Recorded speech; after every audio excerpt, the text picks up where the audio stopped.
അസ്സലാമു അലൈക്കും വറഹ്മത്തുള്ളാഹി. അള്ളാഹുവിൻ്റെ അപാരമായ അനുഗ്രഹത്താൽ വളരെ കാലിക പ്രസക്തവും എന്നാൽ സമൂഹത്തിനേറെ ഉപകാരവും അതുപോലെ തന്നെ പുതിയൊരു തലത്തിലേക്ക് സമൂഹത്തെ നയിക്കാനും ഉതകുന്ന തരത്തിലുള്ള ഒരു ക്യാമ്പയിൻ്റെ ഉദ്ഘാടന സെഷനിലാണ് നമ്മളിപ്പോൾ ഇരിക്കുന്നത്.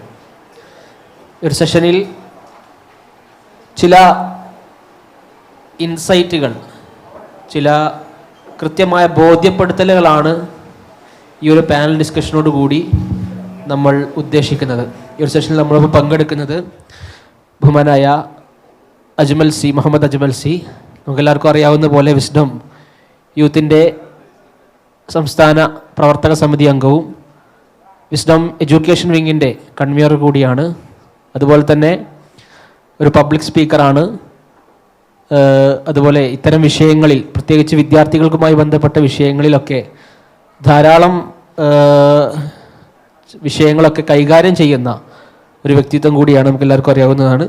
അതുപോലെ തന്നെ ഈ ഒരു സെഷനിൽ നമ്മോടൊപ്പം ചേർന്ന വിസ്ഡം ഇസ്ലാമിക് ഓർഗനൈസേഷൻ്റെ സംസ്ഥാന general secretary T K Ashraf സാഹിബാണ്. അതോടൊപ്പം ഈ ഒരു സെഷനിൽ പ്രത്യേകമായി നമ്മോടൊപ്പം ചേർന്നത് ഈ ഒരു സെഷൻ്റെ ഗസ്റ്റ് കൂടിയായിട്ടുള്ള മനോജ് സാറാണ്. അദ്ദേഹം KLF അടക്കമുള്ള ഒരുപാട് പ്രോഗ്രാമുകളിൽ സജീവമായി പങ്കെടുക്കുകയും ഒരു എഴുത്തുകാരനും അതുപോലെ തന്നെ SCRT വിദ്യാർത്ഥികൾക്കുള്ള SCRT ഓർഗനൈസേഷനിലൊക്കെ ധാരാളമായി കൊണ്ട് റിസർച്ച് വർക്കുകളൊക്കെ കോർഡിനേറ്റ് ചെയ്യുന്ന വ്യക്തി കൂടിയാണ് അദ്ദേഹം.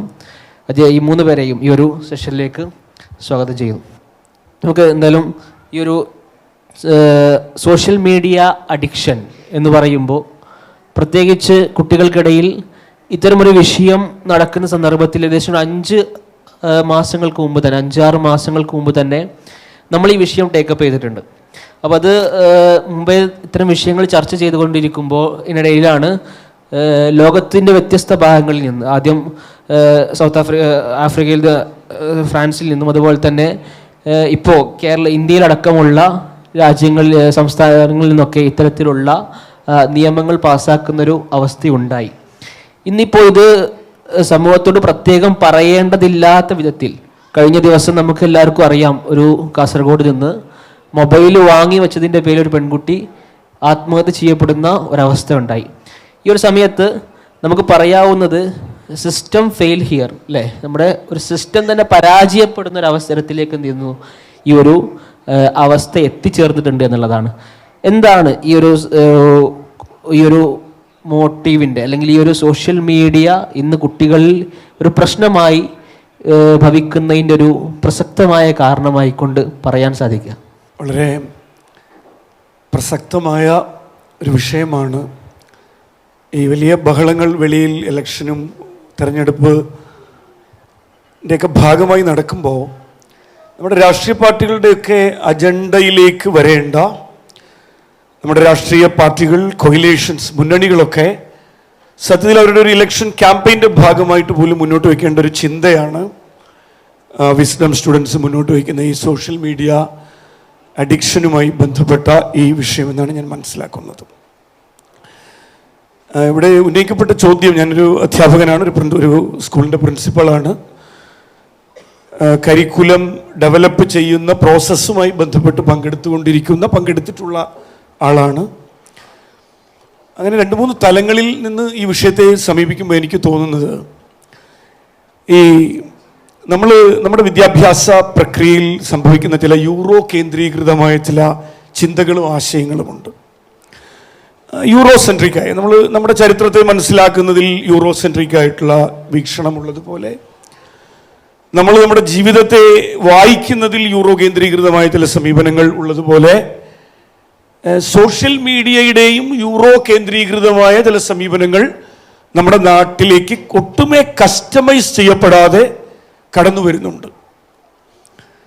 അപ്പോൾ ഒരു ഇൻഡിവിജ്വലിസ്റ്റിക് സൊസൈറ്റിയിൽ, ഒരു വ്യക്തി കേന്ദ്രീകൃത സമൂഹത്തിലെ ചിന്തകളും ആശയങ്ങളും ഒക്കെ ഒരു കളക്റ്റീവ് സൊസൈറ്റിയിലേക്ക്, ഒരു കുറച്ചുകൂടി വ്യത്യസ്തമായ സാമൂഹ്യ ഘടനയും ഡെമോഗ്രാഫിക് ആയിട്ടുള്ള ഘടനയും ഒക്കെയുള്ള ഒരു സമൂഹത്തിലേക്ക് കടന്നു വരുമ്പം ഉണ്ടാക്കുന്ന പ്രതികരണങ്ങളും അതുണ്ടാക്കുന്ന പ്രശ്നങ്ങളും നമ്മുടെ അക്കാഡമിക് മേഖലയിൽ വളരെ ശക്തമായിട്ടുള്ള ആഘാതം ഏൽപ്പിക്കുന്നുണ്ട് എന്നുള്ളതാണ് ഏറ്റവും പ്രധാനമായിട്ട് എനിക്ക് തോന്നുന്നത്.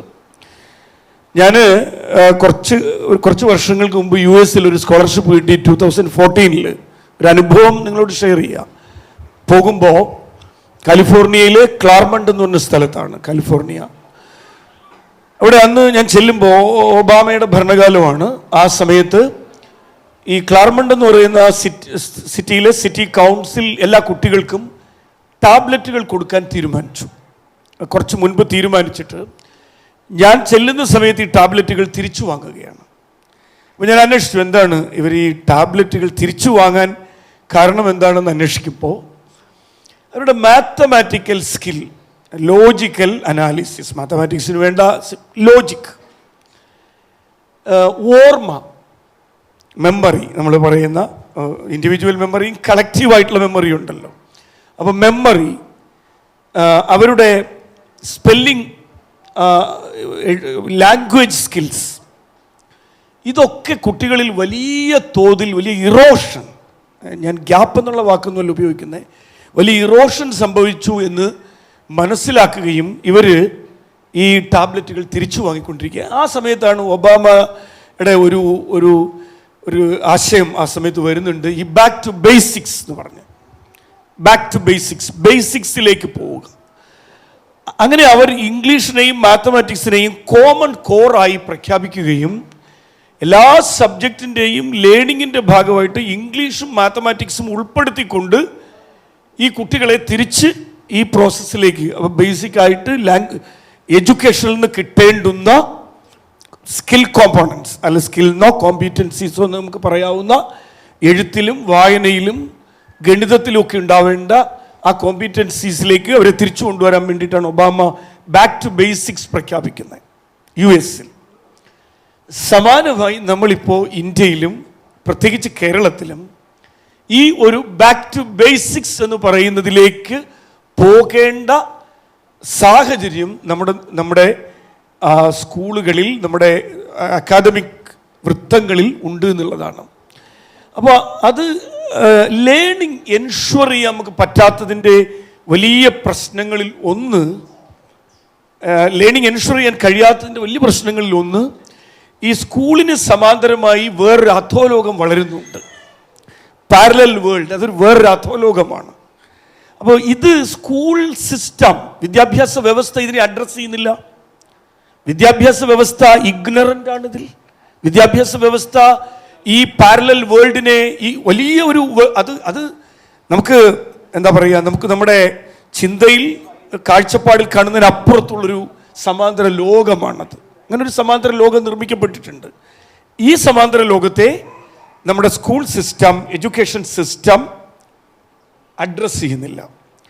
ഇത് അഡ്രസ്സ് ചെയ്യാതെ വരുമ്പോൾ മിക്ക സന്ദർഭങ്ങളിലൂടെ ഒരു കോൺഫ്ലിക്റ്റ് ഉണ്ടാവുകയാണ്. ഈ സമാന്തര ലോകവും ഈ വിദ്യാഭ്യാസ വ്യവസ്ഥയും തമ്മിൽ നിരന്തരമായിട്ടുള്ള സംഘർഷത്തിലാവുന്നുണ്ട്. അതാണ് പ്രിൻസിപ്പാളിൻ്റെ കൈയടിച്ചോടിച്ചു. കുട്ടി പഴയ പ്രിൻസിപ്പാളിനെ അന്വേഷിച്ച് സ്കൂളിലേക്ക് ചെല്ലുന്നു തോക്കുമായി. കേരളത്തിലുണ്ടായ കാര്യമാണ് പറയുന്നത്.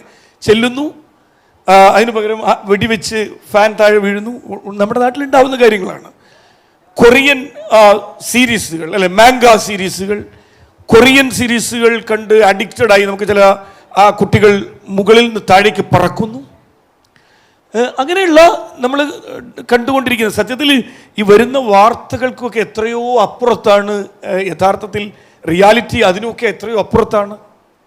നമ്മുടെ നാട്ടിൽ അജ്ഞാതമായ നടക്കുന്ന ആത്മഹത്യകളുടെയും ഒക്കെ കാരണങ്ങളിൽ ഏറ്റവും പ്രധാനപ്പെട്ട കാരണം ഞാൻ മനസ്സിലാക്കുന്നത് ഈ സോഷ്യൽ മീഡിയ പിന്നെയുമായി ബന്ധപ്പെട്ടുണ്ടാകുന്ന അതിൻ്റെ ചില റിപ്പർക്കഷൻസ് ആണ് എന്നാണ് മനസ്സിലാവുന്നത്. അപ്പോൾ എന്നാൽ നമ്മുടെ curriculum, whether our curriculum is competent to address these issues അല്ല. നമ്മുടെ മുന്നിലുള്ള ടെക്സ്റ്റ് ബുക്കുകൾ നോക്കൂ. ഒരു ഭാഗത്ത് മാംഗ സീരീസ്, മറുഭാഗത്ത് നമ്മുടെ ടെക്സ്റ്റ് ബുക്കുകൾ. ഏത് ടെക്സ്റ്റ് ബുക്ക്? ഔട്ട്ഡേറ്റഡ് ആയ കണ്ടന്റുള്ള, കുട്ടിയുടെ കണ്ടംപററി, കുട്ടിയെ സമകാലികമായി അഡ്രസ്സ് ചെയ്യാത്ത, കുട്ടിയുടെ ലോകവും ചിന്തയുമായി ബന്ധമില്ലാത്ത ആ ഒരു കോണ്ടെക്സ്റ്റ്, അങ്ങനെ ഒരു കരിക്കുലം ആരുടെ? എൻ്റെ നൊസ്റ്റാൾജിയാണ് എൻ്റെ കരിക്കുലം, അല്ലാതെ കുട്ടിയുടെ അല്ല. എനിക്ക് വേണ്ട കവിതയും എനിക്ക് വേണ്ട കഥയും എനിക്ക് വേണ്ട സാധനങ്ങളും എഴുതി നിറയ്ക്കുന്നതാണ് എൻ്റെ കരിക്കുലം. അല്ലാതെ കുട്ടിയുടെ കോണ്ടെക്സ്റ്റുമായിട്ട് കരിക്കുലത്തിന് ബന്ധമില്ലാതാവുമ്പം കുട്ടി ഇത് കളഞ്ഞിട്ട് പോകും. വളരെ സ്വാഭാവികമായിട്ടുള്ള കാര്യമാണത്. ഈ പുസ്തകം അട്രാക്റ്റീവ് ആണോ നമ്മുടെ പുസ്തകം? അങ്ങനെയൊക്കെയുള്ള ഒരുപാട് ക്വസ്റ്റ്യൻസ് ഉണ്ട് ഈ കാര്യത്തിൽ. അപ്പോൾ ഞാൻ ഒരു അധ്യാപകൻ എന്ന നിലയിൽ, ഒരു വിദ്യാഭ്യാസ പ്രവർത്തകൻ എന്ന നിലയിൽ ഇത് വളരെ ഗുരുതരമായൊരു സ്ഥിതിവിശേഷം ഇന്ന് നമ്മുടെ സ്കൂളിടങ്ങളിൽ വിദ്യാഭ്യാസ സംവിധാനത്തിൽ നിലനിൽക്കുന്നുണ്ട്. ഇത് അഡ്രസ്സ് ചെയ്യാതെ നമുക്കിനി ഒരിഞ്ച് പോലും മുന്നോട്ട് പോകാൻ കഴിയില്ല എന്നതാണ് സത്യം. തീർച്ചയായിട്ടും വളരെയധികം ഇതൊരു പ്രശ്നം തന്നെയാണ്. പ്രത്യേകിച്ച് കുട്ടികൾക്കിടയിൽ, അധ്യാപകർക്കിടയിലുള്ള ഒരു ഗ്യാപ്പ് അത് ഫില്ല് ചെയ്യാത്ത കാലത്തോളം നമുക്കതൊരു പ്രശ്നമായി തന്നെ തുടരുമെന്നുള്ളതാണ് കാണാൻ സാധിക്കുന്നത്. അജ്മൽ സർ, നമുക്കിത് ഈ ഒരു വിഷയത്തെ സംബന്ധിച്ചുകൊണ്ട് സംസാരിക്കുമ്പോൾ പ്രത്യേകിച്ച് കുട്ടികൾക്കിടയിൽ ഒരുപാട് പ്രശ്നങ്ങളുണ്ട്. നമുക്കറിയാം, ഇപ്പോൾ ഒരുപാട് പ്രശ്നങ്ങൾ ഇപ്പോൾ മനോജ് സർ പറഞ്ഞു.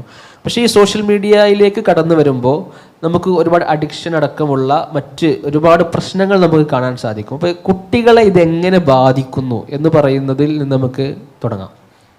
യെസ്, ഇതിലെ ഒരു വിദ്യാഭ്യാസപരമായ ഇംപ്ലിക്കേഷൻസ് ആക്ച്വലി മനോജ് സാർ വളരെ മനോഹരമായി പറഞ്ഞു വെച്ചിട്ടുണ്ട്. ഇതൊരു സാറ് പറഞ്ഞ പോലെ ഒരു അധോലോകമാണ്, അതായത് ഒരു പാരലൽ വേൾഡ്.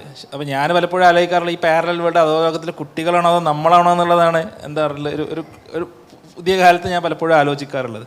പക്ഷെ ഇവിടെ ഈ ഒരു സോഷ്യൽ മീഡിയ അല്ലെങ്കിൽ സ്ക്രീൻ എന്നുള്ളത് ഇതൊരു ഡിസൈനാണ് അല്ലേ? ഇത് ഡിസൈൻ ചെയ്തിട്ടുള്ളത് ലോകത്തിലെ ഏറ്റവും മികച്ച യൂണിവേഴ്സിറ്റികളിൽ സൈക്കോളജി പഠിച്ചിട്ടുള്ള, കമ്പ്യൂട്ടർ സയൻസ് പഠിച്ചിട്ടുള്ള ആളുകൾ ഡിസൈൻ ചെയ്തൊരു സംഭവമാണിത്.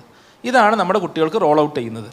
അപ്പോൾ ഇതൊരു ഡിസൈൻ വേഴ്സസ് ബയോളജി പ്രോബ്ലമാണ്. കുട്ടികളുടെ ബയോളജി എങ്ങനെ ഹാക്ക് ചെയ്യാം, ഈ ഡിസൈൻ വെച്ച് ഹാക്ക് ചെയ്യാം എന്നുള്ളതാണ് ഇവിടുത്തെ ഒരു മേജർ കാര്യം എന്നുള്ളത്. അപ്പോൾ ആ ബയോളജി വെച്ച് നമുക്കൊരു വിൽ പവർ കൊണ്ട് അല്ലെങ്കിൽ മോട്ടിവേഷൻ കൊണ്ട് എന്ത് ചെയ്യാൻ പറ്റുക, ഇതിനെ നമുക്ക് അഡ്രസ്സ് ചെയ്യുക എന്നുള്ളത് എന്തല്ല, ഇത് പ്രാക്ടിക്കലി പോസിബിൾ ആയിട്ടുള്ളൊരു കാര്യമല്ല എന്നുള്ളതാണ് ഇതിൻ്റെ ഒരു യാഥാർത്ഥ്യം എന്നുള്ളത്. ഇവിടെ ഒരു കുട്ടികളെ സൈഡിൽ നിന്ന് നോക്കുമ്പോൾ ഞാനിപ്പോൾ കാണുന്ന ഇപ്പോൾ സോഷ്യൽ മീഡിയയ്ക്ക് അപ്പുറം ഞാനിപ്പോൾ കാണുന്ന ഏറ്റവും വലിയൊരു പ്രോബ്ലം എന്താണെന്ന് വെച്ചാൽ, ഇപ്പോൾ ഒരു AI ടൂൾസ്, ഇപ്പോൾ ജെമിനി പോലെയുള്ള ChatGPT പോലുള്ള AI ടൂൾസ് വരുന്നു. അപ്പോൾ നമുക്കറിയാം, ഒരു മരുന്ന് നമ്മൾ മാർക്കറ്റിലോട്ട് റോൾ ഔട്ട് ചെയ്യുന്നതിന് മുമ്പ് ഒരു മരുന്ന് എന്താണ്? ഒരു മരുന്ന് നമ്മുടെ ശരീരത്തിൽ കെമിക്കലായിട്ടുള്ള അല്ലെങ്കിൽ ബയോളജിക്കലായിട്ടുള്ള എഫക്ട്സ് ഉണ്ടാക്കുന്ന ഒരു സംഭവമാണ് ഒരു മരുന്ന് എന്നുള്ളത്. നമ്മുടെ ഹോർമോൺസിനെ ബാധിക്കുന്ന, അല്ലേ, ഹോർമോൺസിനെ കൺട്രോൾ ചെയ്യുന്ന ഒരു സംഭവമാണ് മരുന്ന്. ഒരു മരുന്ന് നമ്മൾ മാർക്കറ്റിലോട്ട് നമ്മൾ വിടുന്നതിന് മുമ്പ് എന്തൊക്കെ സംഭവിക്കും? അതിനൊരു ക്ലിനിക്കൽ ട്രയൽ phase 1 phase 2 ഒക്കെ കഴിയും അല്ലേ? ആദ്യം മൃഗങ്ങളിൽ ടെസ്റ്റ് ചെയ്യും, അത് കഴിഞ്ഞിട്ടാണ് ഇത് മനുഷ്യരിൽ ടെസ്റ്റ് ചെയ്യുക, അത് കഴിഞ്ഞിട്ടാണ് ഇത് പുറത്തോട്ട് വിടുക. ഇപ്പം നമ്മൾ ജെമിനി പോലെയുള്ള അല്ലെങ്കിൽ ChatGPT പോലുള്ള ടൂളുകൾ നമ്മുടെ കുട്ടികൾ ഉപയോഗിക്കുന്നു, വളരെ വ്യാപകമായിട്ട് അക്കാഡമിക്സിലടക്കം ഉപയോഗിക്കുന്നു. എന്തായിരിക്കും ഒരു ആഫ്റ്റർ എഫക്ട്സ്? ഈ മരുന്നുകളെക്കാളും കൂടുതൽ നമ്മുടെ ബ്രെയിനിലെ ഹോർമോൺസിനെ സ്വാധീനിക്കാൻ കഴിവുള്ള, നമ്മുടെ എല്ലാ രീതിയിലുള്ള എന്താ പറയുക ഒരു കെമിക്കൽ ഇംബാലൻസിനും കാരണമാകുന്ന എന്താ പറയുക ഇതിൻ്റെ ഒരു റിപ്പർക്കഷൻസ് എന്താണ്, ഇതിൻ്റെ ഒരു ഫൈനൽ ഔട്ട്കം എന്താണെന്നുള്ളത് മേ ബി ഒരു 10 കൊല്ലത്തിനപ്പുറം ഈ കുട്ടി വളർന്നു വന്ന് അവനൊരു അഡൽട്ട്ഹുഡിൽ എത്തുന്നൊരു സമയത്ത് മാത്രം തിരിച്ചറിയാൻ പറ്റുന്നൊരു കാലഘട്ടമാണ്. നമുക്കറിയില്ല എന്ത് ടെസ്റ്റിംഗ് ആണ് നമ്മൾ എന്ത് ചെയ്തിട്ടുള്ളത്, ഇതിൽ നടത്തിയിട്ടുള്ളത്. ഇത് ഒരു പ്രധാനപ്പെട്ട ചോദ്യമാണ്. ഒരു ഇൻ്റലക്ച്വൽ ഒബിസിറ്റി, അതായത് ഒന്നും ചിന്തിക്കാൻ പറ്റാത്ത, മനുഷ്യനാക്കി മാറ്റുന്ന മറ്റ് ജീവജാലങ്ങളിൽ നിന്നൊക്കെ വ്യത്യസ്തനാക്കുന്ന സംഭവം എന്താണ്? മനുഷ്യന് ചിന്തിക്കാനുള്ള കഴിവുണ്ട് എന്നുള്ളതാണ് അല്ലേ? എന്നാൽ ഇന്ന് ഒരു പ്രോബ്ലം കൊടുത്താൽ അല്ലെങ്കിൽ ഒരു കാര്യത്തിനും ഒരു ചെറിയൊരു ക്വസ്റ്റ്യൻ സ്കൂളിൽ കൊടുത്താൽ അത് കുട്ടി ഒരു ChatGPT ഉപയോഗിച്ച് സോൾവ് ചെയ്യുമ്പോൾ ചിന്തിക്കാനുള്ള കഴിവിനാണ് എന്ത് ചെയ്യുന്നത്, നമ്മൾ ഡെപ്രിക്കേറ്റ് ചെയ്ത് കളയുന്നത്. ഇങ്ങനെയുള്ളൊരു തലമുറക്ക് ഒരു 5 വർഷത്തിനപ്പുറം 10 വർഷത്തിനും എന്ത് സംഭവിക്കും എന്നുള്ള വലിയൊരു ചോദ്യമുണ്ട്. ഇതേപോലെ നമ്മൾ ഈ ഒരു കാര്യം നമ്മൾ എക്സ്ട്രാപൊളേറ്റ് ചെയ്യുമ്പോൾ, നമ്മളിപ്പോൾ എന്താ പറയുക, ഇപ്പോൾ വാട്സാപ്പിൽ ഹലോ എന്ന് അയക്കുമ്പോൾ നമ്മൾ ഹായ് എന്ന് തിരിച്ചയക്കും. അപ്പോൾ ഇന്നാൾ ടൈപ്പിംഗ് എന്ന് എഴുതി കാണിക്കും. അപ്പോൾ ടൈപ്പിംഗ് എന്താണെന്ന് അറിയില്ലെങ്കിൽ നമുക്കൊരു ഇടങ്ങാറാണ്. കാരണം എന്താ, അത് ആ ഡിസൈനാണ്. എന്ത് ഇത് അയാൾ അവിടെ കൂടുതൽ സമയം ഉപയോഗിക്കണം, നോട്ടിഫിക്കേഷൻ എന്താണെന്ന് അറിയുന്ന പോലെ. അല്ലെങ്കിൽ ഇത് നമ്മളെ സംബന്ധിച്ചിടത്തോളം എന്തിനാണ് ഇവർ ഈ സോഷ്യൽ മീഡിയ, ഇവരെങ്ങനെയാണ് റവന്യൂ ഏൺ ചെയ്യുന്നത്? ഇപ്പോൾ യൂട്യൂബിൽ നമ്മളൊരു വീഡിയോ കാണുമ്പോൾ എത്ര ആഡ്സ് നമുക്ക് കാണിക്കും? 2 പരസ്യം കാണിക്കും. ഒരു 5 പരസ്യമായി എന്താ സംഭവിക്കുക? നമ്മളെ വീഡിയോ നമ്മളെ യൂട്യൂബിന് പിന്നെ കാണൂല. കാരണം 5 പരസ്യം കാണാനുള്ള ക്ഷമ നമുക്ക് ആർക്കും ഇല്ല, കുട്ടികൾക്ക് തീരെ ഇല്ല. പിന്നെ എങ്ങനെ യൂട്യൂബ് കൂടുതൽ റവന്യൂ ഉണ്ടാക്കുക? കാരണം പരസ്യം കാണിച്ചാലല്ലേ ഇവർക്ക് കൂടുതൽ കാശ് ഉണ്ടാക്കാൻ പറ്റുക. അപ്പോൾ അവരെ സംബന്ധിച്ചിടത്തോളം ഇന്നൊരു 5 വീഡിയോ ആണ് കാണണമെങ്കിൽ നാളെ എത്ര വീഡിയോ കാണണം? നാളെ 10 വീഡിയോ കാണണം. 10 വീഡിയോ കാണുമ്പോഴാണ് 20 പരസ്യം കാണിക്കാൻ പറ്റുക. മറ്റന്നാൾ 30 വീഡിയോ കാണണം, അപ്പോൾ 60 പരസ്യം കാണിക്കാൻ പറ്റും. അപ്പോൾ എന്താ അവരുടെ ആവശ്യം? കൂടുതൽ സമയം ഈ ഒരു എന്താ പറയുക, ഈ ഒരു പ്ലാറ്റ്ഫോമിൽ എൻഗേജ്ഡ് ആവുക. ഇൻസ്റ്റാഗ്രാം ആവട്ടെ, യൂട്യൂബ് ആവട്ടെ, വാട്സാപ്പ് ആവട്ടെ, ഏത് പ്ലാറ്റ്ഫോമിൻ്റെ ആവശ്യം എന്താണെന്ന് വെച്ചാൽ നമ്മൾ കൂടുതൽ സമയം ആ പ്ലാറ്റ്ഫോമിൽ എൻഗേജ്ഡ് ആവണം എന്നുള്ളതാണ്. അതല്ലാതെ നമ്മുടെ വെൽബീയിങ്ങോ നമ്മുടെ ഹെൽത്തോ നമ്മുടെ ഒരു കറക്റ്റ് ബൈ ഡിസൈൻ ആയിട്ടുള്ള യൂസേജ് എന്തല്ല, ഇതൊന്നും ഇവരുടെ പ്രയോറിറ്റി ആയി വരുന്നില്ല എന്നുള്ളതാണ് ഇവിടുത്തെ ഏറ്റവും വലിയ പ്രശ്നങ്ങളൊന്ന്. അപ്പോൾ ഈ സോഷ്യൽ മീഡിയ റെഗുലേഷൻ എന്ന് പറയുമ്പോൾ ഞാൻ ജസ്റ്റ് ഒന്ന് കൺക്ലൂഡ് ചെയ്യാം. ഈ റെഗുലേഷൻ എന്ന് പറയുമ്പോൾ അവിടെ വേണ്ടത്, നമുക്ക് സോഷ്യൽ മീഡിയ പാടെ ബാൻ ചെയ്യാൻ പറ്റുമോ ഇല്ലേ എന്നുള്ളതൊന്നും ഇന്നത്തെ കാലത്തൊരു മേ ബി ഒരു ഡിബേറ്റിൻ്റെ ടോപ്പിക് ആവില്ല. പക്ഷേ ഈ സോഷ്യൽ മീഡിയ കമ്പനീസിനെ എത്തിക്കലി റെസ്പോൺസിബിൾ ആക്കാൻ നമ്മുടെ ഗവൺമെൻറ്റ്സിന് റെഗുലേഷൻസ് കൊണ്ടുവരാൻ സാധിക്കും. ഇപ്പോൾ ഫോർ എക്സാമ്പിൾ എൻ്റെ ഫോണിൽ യൂട്യൂബിൽ ഷോർട്സ് ഓഫ് ആക്കാനുള്ള ഒരു സ്വാതന്ത്ര്യം ആർക്ക് വേണം? എനിക്ക് വേണമെന്ന് വിശ്വസിക്കുന്ന ഒരാളാണ് ഞാൻ, ഏറ്റവും സിമ്പിളായി പറയുകയാണെങ്കിൽ. അപ്പോൾ കുട്ടികളെ ഇതിലോട്ട് എൻഗേജ് ചെയ്യുന്ന, സൈക്കോളജിക്കലി പുഷ് ചെയ്യുന്ന എലമെൻസിനെ, അൽഗോറിതംസിനെ റെഗുലേറ്റ് ചെയ്യാനുള്ള സംവിധാനം തീർച്ചയായിട്ടും ഗവൺമെൻറ്റുകൾ കൊണ്ടുവരണം എന്നുള്ളതാണ് എനിക്ക് തോന്നിയിട്ടുള്ളത്. തീർച്ചയായിട്ടും വളരെയധികം പ്രധാനപ്പെട്ടൊരു വിഷയമാണ് ഇത്. നമ്മുടെ ഒരു വിഷയത്തിൽ സമൂഹത്തിലേക്ക് ഇറങ്ങിത്തിരിക്കുമ്പോൾ സമൂഹത്തിൽ ഇത് ഒരുപാട് തരത്തിലുള്ള ദൂരവ്യാപകമായിട്ടുള്ള പ്രശ്നങ്ങളെ നമുക്ക് കാണാൻ സാധിക്കും. പ്രത്യേകിച്ച് ജനറേഷൻ ഒരു ഗ്യാപ്പ് എന്ന് പറയുന്നത് പണ്ട് കാലത്തുള്ളതിനേക്കാൾ കൂടുതൽ വളരെ വലിയ രൂപത്തിലേക്ക് മാറുന്ന ഒരവസ്ഥ നമുക്ക് കാണാൻ സാധിക്കും. ഇപ്പോൾ ഒരു 30-40 ഏജിലുള്ളൊരു പാരൻ്റ് ആണെങ്കിൽ പോലും, അവർക്ക് വളർന്നു വരുന്നൊരു കുട്ടിയാണെങ്കിൽ പോലും, ഏതോ ഒരു കാലഘട്ടത്തിൽ ജീവിക്കുന്ന ഒരു പാരൻറ്റും ഏതോ ഒരു കാലഘട്ടത്തിൽ ഇതൊന്നും അറിയാത്ത, അതിൽ ഇതിനേക്കാളൊക്കെ എത്രയോ സൊഫിസ്റ്റിക്കേറ്റഡ് ആയിട്ട് ജീവിക്കുന്ന ഒരു കുട്ടിയുമായിട്ട് മാറുന്നൊരവസ്ഥ, ഇത് സമൂഹത്തെ എങ്ങനെ ബാധിക്കുന്നു എന്നുള്ളതാണ്. തീർച്ചയായിട്ടും സമൂഹത്തെ ബാധിക്കുന്നതിൻ്റെ ചില ഏരിയകളാണ് മനോജ് സാറും അതുപോലെ അജ്മലൊക്കെ ഇവിടെ സൂചിപ്പിച്ചത്. ഇതിലാദ്യമായിട്ട് ഞാൻ ഇതിൻ്റെ വിസ്റ്റത്തിൻ്റെ സെക്രട്ടറി എന്നുള്ള നിലക്ക് ഇതിൻ്റെ നമ്മുടെ വിദ്യാർത്ഥി ഘടകത്തെ പ്രത്യേകം അഭിനന്ദിക്കുകയാണ്. നേരത്തെ മനോജ് സാർ പറഞ്ഞ പോലെ ശരിക്കൊരു മരുഭൂമിയിൽ മരണത്തോട് മല്ലടിക്കുന്ന ഒരു യാത്രക്കാരൻ, വെള്ളം കിട്ടാതെ മരിക്കുന്നു തോന്നുന്ന സമയത്ത് ആരോ ഒരാൾ കുറച്ച് വെള്ളം കൊണ്ടേ കൊടുത്താൽ അയാൾ എത്ര ആവേശത്തോടു കൂടി അത് വാങ്ങിക്കുടിക്കും. അതേപോലെ ഇന്നത്തെ കേരളത്തിൽ വിസ്ഡം സ്റ്റുഡൻസ് മുന്നോട്ട് വെച്ചിരിക്കുന്ന ഈ ഒരു ആശയം, ഈ ഒരു ചർച്ച, അത് നേരത്തെ സാറ് പറഞ്ഞല്ലോ, ഇത് കേരളം ആ ദാഹിക്കുന്ന ആ ഒരു വ്യക്തി വാങ്ങിക്കുടിക്കുന്നത് പോലെ വാങ്ങിക്കുടിക്കാൻ രക്ഷിതാക്കൾ കൈ നീട്ടി കാത്തു നിൽക്കുകയാണ്. കാരണം എല്ലാവരും അനുഭവിക്കുന്ന പ്രശ്നമാണ് എന്ത്? എൻ്റെ കുട്ടിനെ ഈ ഒരു സോഷ്യൽ മീഡിയ പ്രശ്നത്തിൽ നിന്ന് രക്ഷപ്പെടുത്താൻ എന്താ മാർഗം? പക്ഷെ അതിന് പരിഹാരം നിർദ്ദേശിക്കാൻ ഇതുവരെ എന്ത് ചെയ്തിട്ടില്ല, ഒരു കാര്യമായ ഇടപെടൽ ഉണ്ടായിട്ടില്ല. അപ്പോൾ എനിക്ക് ആദ്യം തന്നെ നിർദ്ദേശിക്കാനുള്ള എന്താ വെച്ചാൽ, ഇതൊരു ക്യാമ്പയിനിൽ ഒതുക്കാതെ ഇത് ലക്ഷ്യം കാണുന്നത് വരെ നിങ്ങൾ മുന്നോട്ട് കൊണ്ടുപോകണം എന്നുള്ളത് ഞാനിതിൻ്റെ ഒരു സന്ദർഭത്തിൽ ഓർമ്മപ്പെടുത്തുന്നു. മറ്റൊന്ന്, ഇവിടെ സംഭവിക്കുന്ന പ്രശ്നം എന്താ വെച്ചാൽ, മുമ്പുണ്ടായിരുന്നു കുട്ടികളോട് സംസാരിക്കാൻ വന്ന ഒരാൾ ഒരു കഥ. അപ്പോൾ അദ്ദേഹം കുട്ടികളെ മുന്നിൽ കണ്ട് സംസാരം തുടങ്ങിയപ്പോൾ എന്താ വെച്ചാൽ, കുട്ടികളുടെ മനഃശാസ്ത്രം മൂപ്പര് പ്രസംഗിച്ചു. കുട്ടികളുടെ മനഃശാസ്ത്രം കുട്ടികളോട് പ്രസംഗിച്ചു, അതല്ലല്ലോ വേണ്ടത്. കുട്ടികളുടെ മനഃശാസ്ത്രം മനസ്സിലാക്കി കണ്ട് കൈകാര്യം ചെയ്യല്ലേ വേണ്ടത്. പക്ഷെ കുട്ടികളോട് എങ്ങനെയാണ് പെരുമാറേണ്ടത്, എങ്ങനെയാണ് സംസാരിക്കേണ്ടതെന്ന് കുട്ടികളോട് പ്രസംഗിച്ചു. അത് കഥ പറയലുണ്ടല്ലോ. ഇതേപോലെയാണ് ഈ സോഷ്യൽ മീഡിയേൻ്റെ വിഷയം. നമ്മളെവിടെ ഈ സോഷ്യൽ മീഡിയേൻ്റെ ചർച്ച വന്നാലും അതുകൊണ്ടുണ്ടാകുന്ന ആത്മഹത്യ, അതുകൊണ്ടുണ്ടാകുന്ന പ്രശ്നങ്ങൾ, ആ പ്രശ്നം ഞാൻ ആരും പ്രസംഗിക്കണ്ട. കാരണം പ്രശ്നം ലൈവായിട്ട് എന്ത് ചെയ്യാണ്, എല്ലാവരും അനുഭവിച്ചുകൊണ്ടിരിക്കുകയാണ്. ഇനി അതിനെന്താണ് പരിഹാരം? ആ പരിഹാരത്തേക്ക് വേഗം എന്ത് ചെയ്യണം, നമ്മൾ റീച്ച് ചെയ്യണം. അതാണ് എനിക്ക് അതിൽ സമൂഹത്തിൽ എല്ലാവർക്കും എന്തുണ്ട്, ഉത്തരവാദിത്തങ്ങളുണ്ട്. അത് ആർക്കെങ്കിലും ആദ്യം ഉണ്ടാകേണ്ട ധാരണ എന്താ വെച്ചാൽ, ഇത് കുട്ടികളുടെ മാത്രം പ്രശ്നമല്ല എന്നുള്ളതാണ് നമ്മൾ ആദ്യം തിരിച്ചറിയേണ്ടത്. നമ്മളിപ്പോൾ എന്താ, കുട്ടികളൊക്കെ പ്രശ്നത്തിലാണ്, നമ്മളൊക്കെ സേഫാണ് എന്നുള്ളത്. ആര് പറഞ്ഞു? എല്ലാവരും സ്ക്രീൻ ടൈം എടുത്ത് നോക്കിയാൽ എന്താ അവസ്ഥ? കാണുന്ന ഐറ്റത്തിൽ വ്യത്യാസം ഉണ്ടാകുന്നത് മാത്രമേ ഉള്ളൂ. അപ്പോൾ ഇന്ന് എല്ലാവരും അനുഭവിക്കുന്ന പ്രശ്നമാണ് എന്ത്, സോഷ്യൽ മീഡിയേൻ്റെ അഡിക്ഷനും അതുകൊണ്ടുണ്ടാകുന്ന പ്രശ്നങ്ങളും. അത് ദാമ്പത്യ രംഗത്തൊക്കെ ഉണ്ടാകുന്ന എത്ര ഇഷ്യൂസുകളുണ്ട്. അപ്പോൾ ഒന്നാമത്തെ കാഴ്ചപ്പാട് വേണ്ടത് കുട്ടികളെ മാത്രം ബാധിക്കുന്ന വിഷയമല്ല, എല്ലാവരും ബാധിക്കുന്നുണ്ട്. അപ്പോൾ അതിന് ടോട്ടൽ പരിഹാരം തന്നെയാണ് എന്ത് ഇതിന് വേണ്ടത്. അപ്പോൾ ഒന്ന്, ഇതിൻ്റെ ഭാഗമായിട്ട് ഒരു ബദൽ സംവിധാനം എന്നുള്ളതാണ്. ആ ബദലിലേക്ക് നമ്മൾ എന്ത് ചെയ്യേണ്ടതുണ്ട്, ബദൽ കാണിച്ചു കൊടുത്തെങ്കിൽ തന്നെ ഇതിൽ നിന്ന് എന്ത് ചെയ്യുള്ളൊരു മോചനം ഉണ്ടാവുള്ളൂ. അല്ലാതെ ഇത് വേണ്ടാന്ന് പറഞ്ഞ് പിന്നെന്ത് എന്നുള്ള ചോദ്യത്തിനും കൂടി ഉത്തരം ഇതിനോടൊപ്പം പറഞ്ഞു പോയെങ്കിലേ കാര്യങ്ങൾ നടക്കുള്ളൂ. പിന്നെ തലമുറ മാറുന്നതിനെ കുറിച്ച് പറഞ്ഞല്ലോ. ഞാൻ പറയുന്നത്, മുൻകാലത്തും തലമുറകൾ മാറിയിട്ടില്ലേ?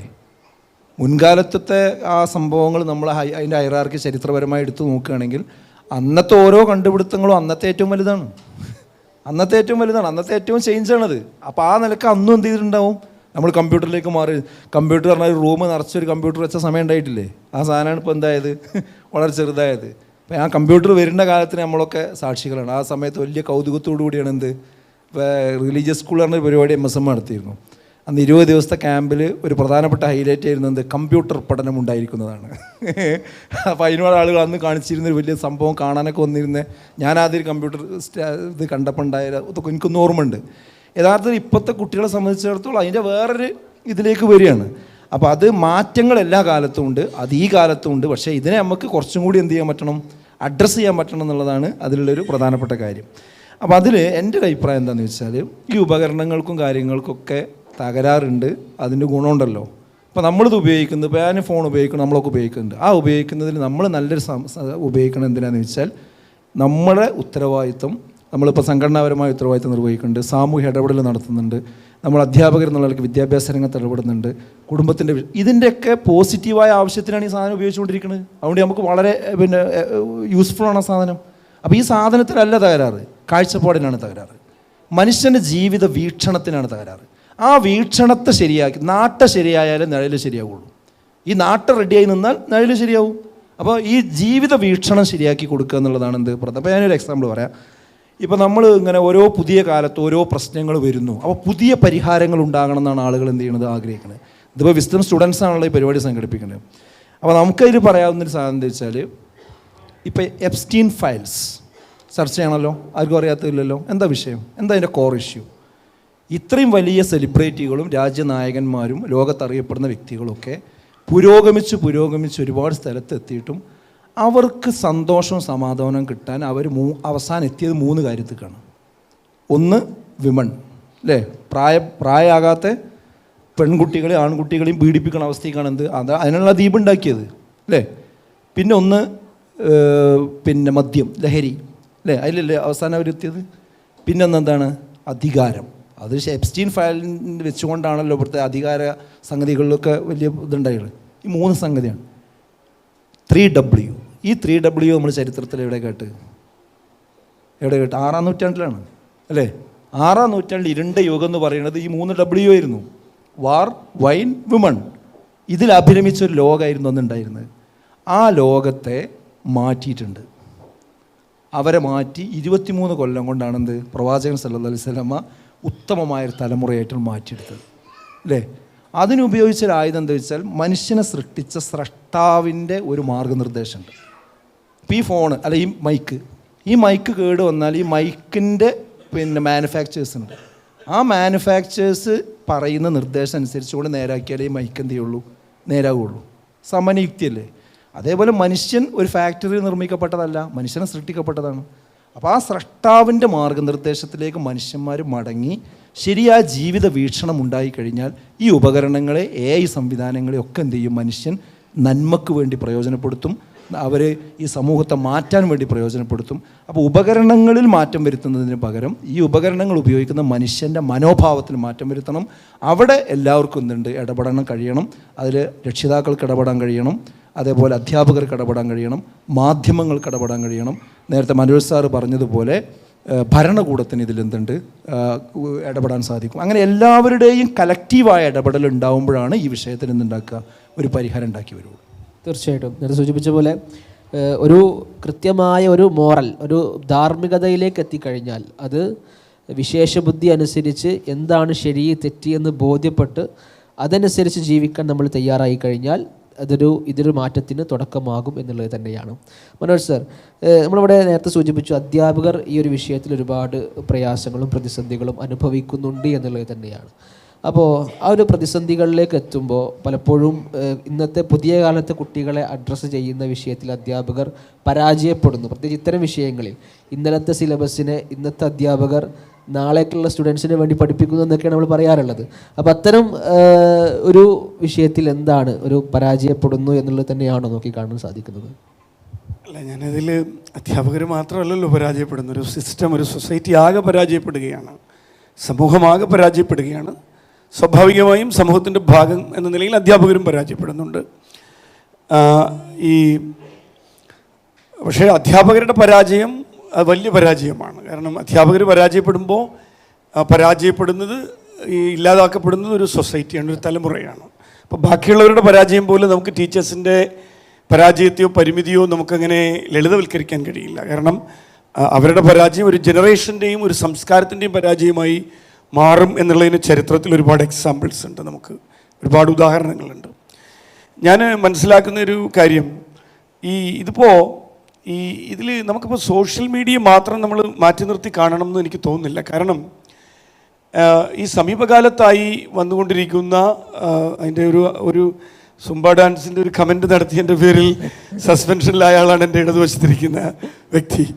അപ്പോൾ ഞാൻ പറഞ്ഞത്, ഒരു അധ്യാപകൻ അദ്ദേഹത്തിൻ്റെ പ്രതികരണത്തിന് കൊടുക്കേണ്ടി വന്ന വിലയാണ്.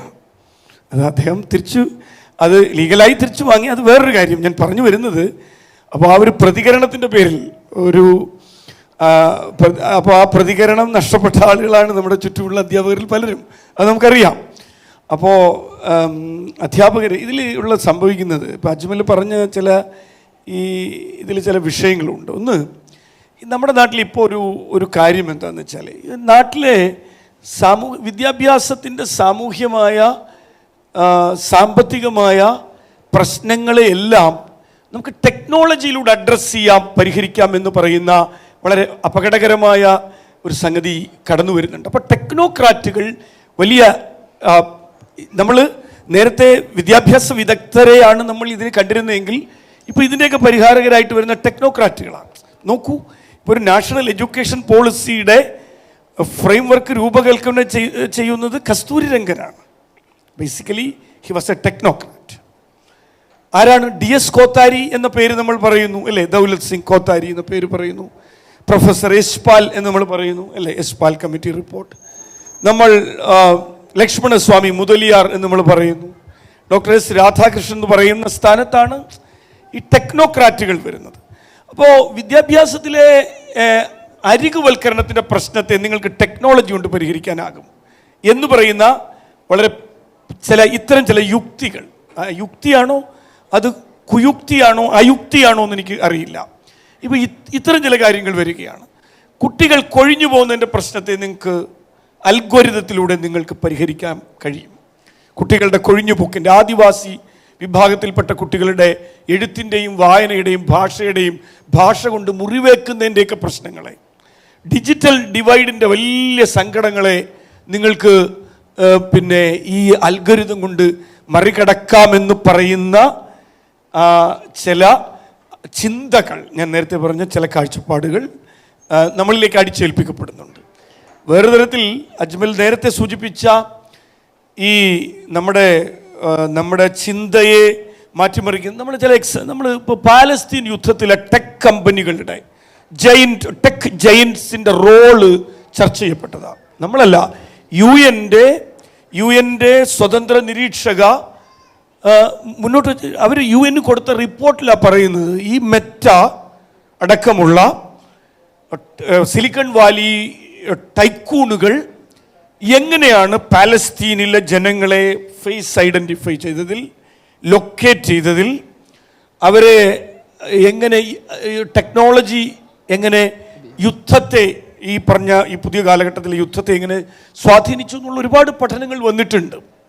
അപ്പോൾ ആ നിലയിൽ ഞാൻ മനസ്സിലാക്കുന്ന, പണ്ട് ചൈന, നമ്മൾ ഈ കറുപ്പ് യുദ്ധത്തെക്കുറിച്ച് പറയുമല്ലോ, ഓപ്പിയം വാർ, ചൈനയിലെ കൊളോണിയലിസം ഓപ്പിയത്തെ ഒരു ടൂളായി കണ്ടിട്ടാണ് ചൈനയിലെ ജനങ്ങളെ ഓപ്പിയം കൊണ്ട് ഒരു ജനത അങ്ങ് ഇല്ലാതെയായിപ്പോയി. ഒരു ജനത ബൗദ്ധികമായി, ധാർമ്മികമായി, നൈതികമായി എഴുന്നേറ്റ് നിൽക്കാൻ പറ്റാത്ത ജനതയെ സൃഷ്ടിക്കുക എന്നുള്ളതാണ്. കൊളോണിയലിസം എല്ലാ കാലത്തും അതിൻ്റെ ഇൻസ്ട്രുമെൻസിനെ ഉപയോഗപ്പെടുത്തി ഇങ്ങനെ ചെയ്തിട്ടുണ്ട്. ഇപ്പം ഇക്കാലത്ത് ഉപയോഗിക്കുന്ന ടൂൾ ഇതാണെന്ന് മാത്രം. അപ്പോൾ ഇതിനകത്ത് ഞാൻ ഈ പറഞ്ഞു വരുന്ന പുതിയ കാലഘട്ടത്തിൽ ഡേറ്റയോ ജെമിനിയോ അല്ലെങ്കിൽ അത്തരത്തിലുള്ള പുതിയ AI ടൂളുകളോ ഒക്കെ ഇത്തരത്തിൽ ചിന്തയ്ക്ക് മേലുള്ള നമ്മുടെ ബുദ്ധിപരതയ്ക്ക് മേലുള്ള വലിയ ആക്രമണങ്ങൾ ആ നിലയിൽ നടത്തുന്നുണ്ട്. അതിലൂടെ ഒരു കൺസെൻസസ് ബിൽഡിങ്ങും ഉണ്ടാവുന്നുണ്ട്. ഒരു സമിതിയുടെ നിർമ്മിതി നമ്മൾ പറയുന്ന, ഇപ്പോൾ നമ്മൾ നോക്കൂ, ഇസ്രായേൽ പാലസ്തീനെ ആക്രമിക്കുന്നതിൽ എന്താണ് കുഴപ്പം? നമ്മൾ കണ്ടില്ലേ? ഇപ്പോൾ ഈ ഒരു കാലഘട്ടത്തിൽ എങ്ങനെയാണ് ചിന്ത ആ നിലയിൽ മാറ്റപ്പെടുന്നത് നോക്കൂ. കേരളം ലോകത്ത് നമ്മൾ ഒരു കാലഘട്ടത്തിൽ, എനിക്ക് ഓർമ്മയുണ്ട്, ഈ 2004-ലും 2007-ലുമൊക്കെ ഈ പലസ്തീനിലേക്കുള്ള ഇസ്രായേലിൻ്റെ അധിനിവേശം വരുമ്പം ലോകം മുഴുവൻ ഒറ്റക്കെട്ടായി അതിനെ എതിർത്തിരുന്നു. പക്ഷെ നിങ്ങൾ നോക്കൂ, ഈ പുതിയ ഏറ്റവും അവസാനത്തെ ഒക്ടോബർ 7-ന് ശേഷമുള്ള 2023 ഒക്ടോബർ 7-ന് ശേഷമുള്ള ആക്രമണങ്ങളെ നമ്മൾ പരിശോധിച്ചാൽ ലോകം പോളറൈസ്ഡ് ആണ്. എങ്ങനെ പോളറൈസ്ഡ് ആക്കപ്പെട്ടു? ഈ പോളറൈസ്ഡ് ആക്കിയതിൽ ഈ ടൈക്കൂണുകളുടെ റോൾ യുദ്ധത്തിൽ മാത്രമല്ല, ലോകത്തെ അങ്ങനെ വിഭജിച്ച് മുന്നേറ്റങ്ങളെ ആകെ ചിതറിക്കാൻ, ഈ മൂവ്മെൻറ്റുകളെ അടക്കം ഫ്രാഗ്മെൻ്റലൈസ് ചെയ്യാൻ, ഫ്രാഗ്മെൻറ്റുകളാക്കാൻ ഇത്തരത്തിലുള്ള സങ്കേതങ്ങൾ വളരെ വ്യാപകമായി ഉപയോഗിക്കുന്നുണ്ട്. വിദ്യാഭ്യാസത്തിൽ ഇത് വരുമ്പോൾ സംഭവിക്കുന്നത് എന്താണെന്ന് വെച്ചാൽ, ഒന്ന്, നമ്മൾ ഡെമോക്രസിയും അനാർക്കിയും തമ്മിലുള്ള ഒരു പിന്നെ വരമ്പിലൂടെയുള്ളൊരു യാത്രയെന്ന് പറയും. കാരണം ഇപ്പോൾ ഡെമോക്രാറ്റിക് ക്ലാസ് റൂം എന്നുള്ളത് വളരെ പെട്ടെന്ന് അനാർക്കിക്കായിട്ടുള്ള ക്ലാസ് റൂമായി മാറിയേക്കാം. ഇപ്പോൾ നമ്മുടെ ക്ലാസ് റൂമുകൾ, നമ്മുടെ സ്കൂൾ ഇടങ്ങൾ ശ്രദ്ധിച്ചാൽ നമുക്കിപ്പോൾ അറിയാൻ പറ്റും. അത് വളരെ വളരെ അനാർക്കിക്കായൊരു സിസ്റ്റം നിലനിൽക്കുന്നുണ്ട്. വാല്യൂ ന്യൂട്രലാക്കുക, അത് വളരെ പ്രധാനപ്പെട്ടതാണ്. വ്യക്തിയുടെ അദ്ദേഹം സൂചിപ്പിച്ചതാണ്, ധാർമ്മികതയിൽ നിന്നും നൈതികതയിൽ നിന്നും വ്യക്തിയെ മാറ്റിയാൽ പിന്നെ വ്യക്തി, ഒരു ഹ്യൂമനോയിഡ് റോബോട്ടും വ്യക്തിയും തമ്മിൽ, മനുഷ്യനും തമ്മിൽ, സോഫിയയും മനുഷ്യനും തമ്മിൽ പിന്നെ വ്യത്യാസം ഉണ്ടാവുന്നില്ല. അപ്പോൾ അത്തരത്തിൽ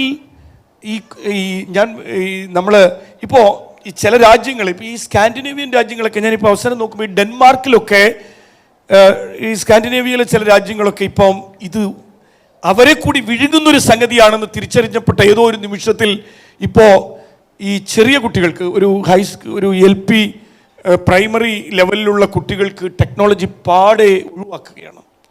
കരിക്കുലം അവരുടെ ഡെൻമാർക്കാണെന്ന് തോന്നുന്നു ഏറ്റവും അവസാനം കരിക്കുലം റിവിഷൻ നടത്തിയ നോർഡിക് കൺട്രി.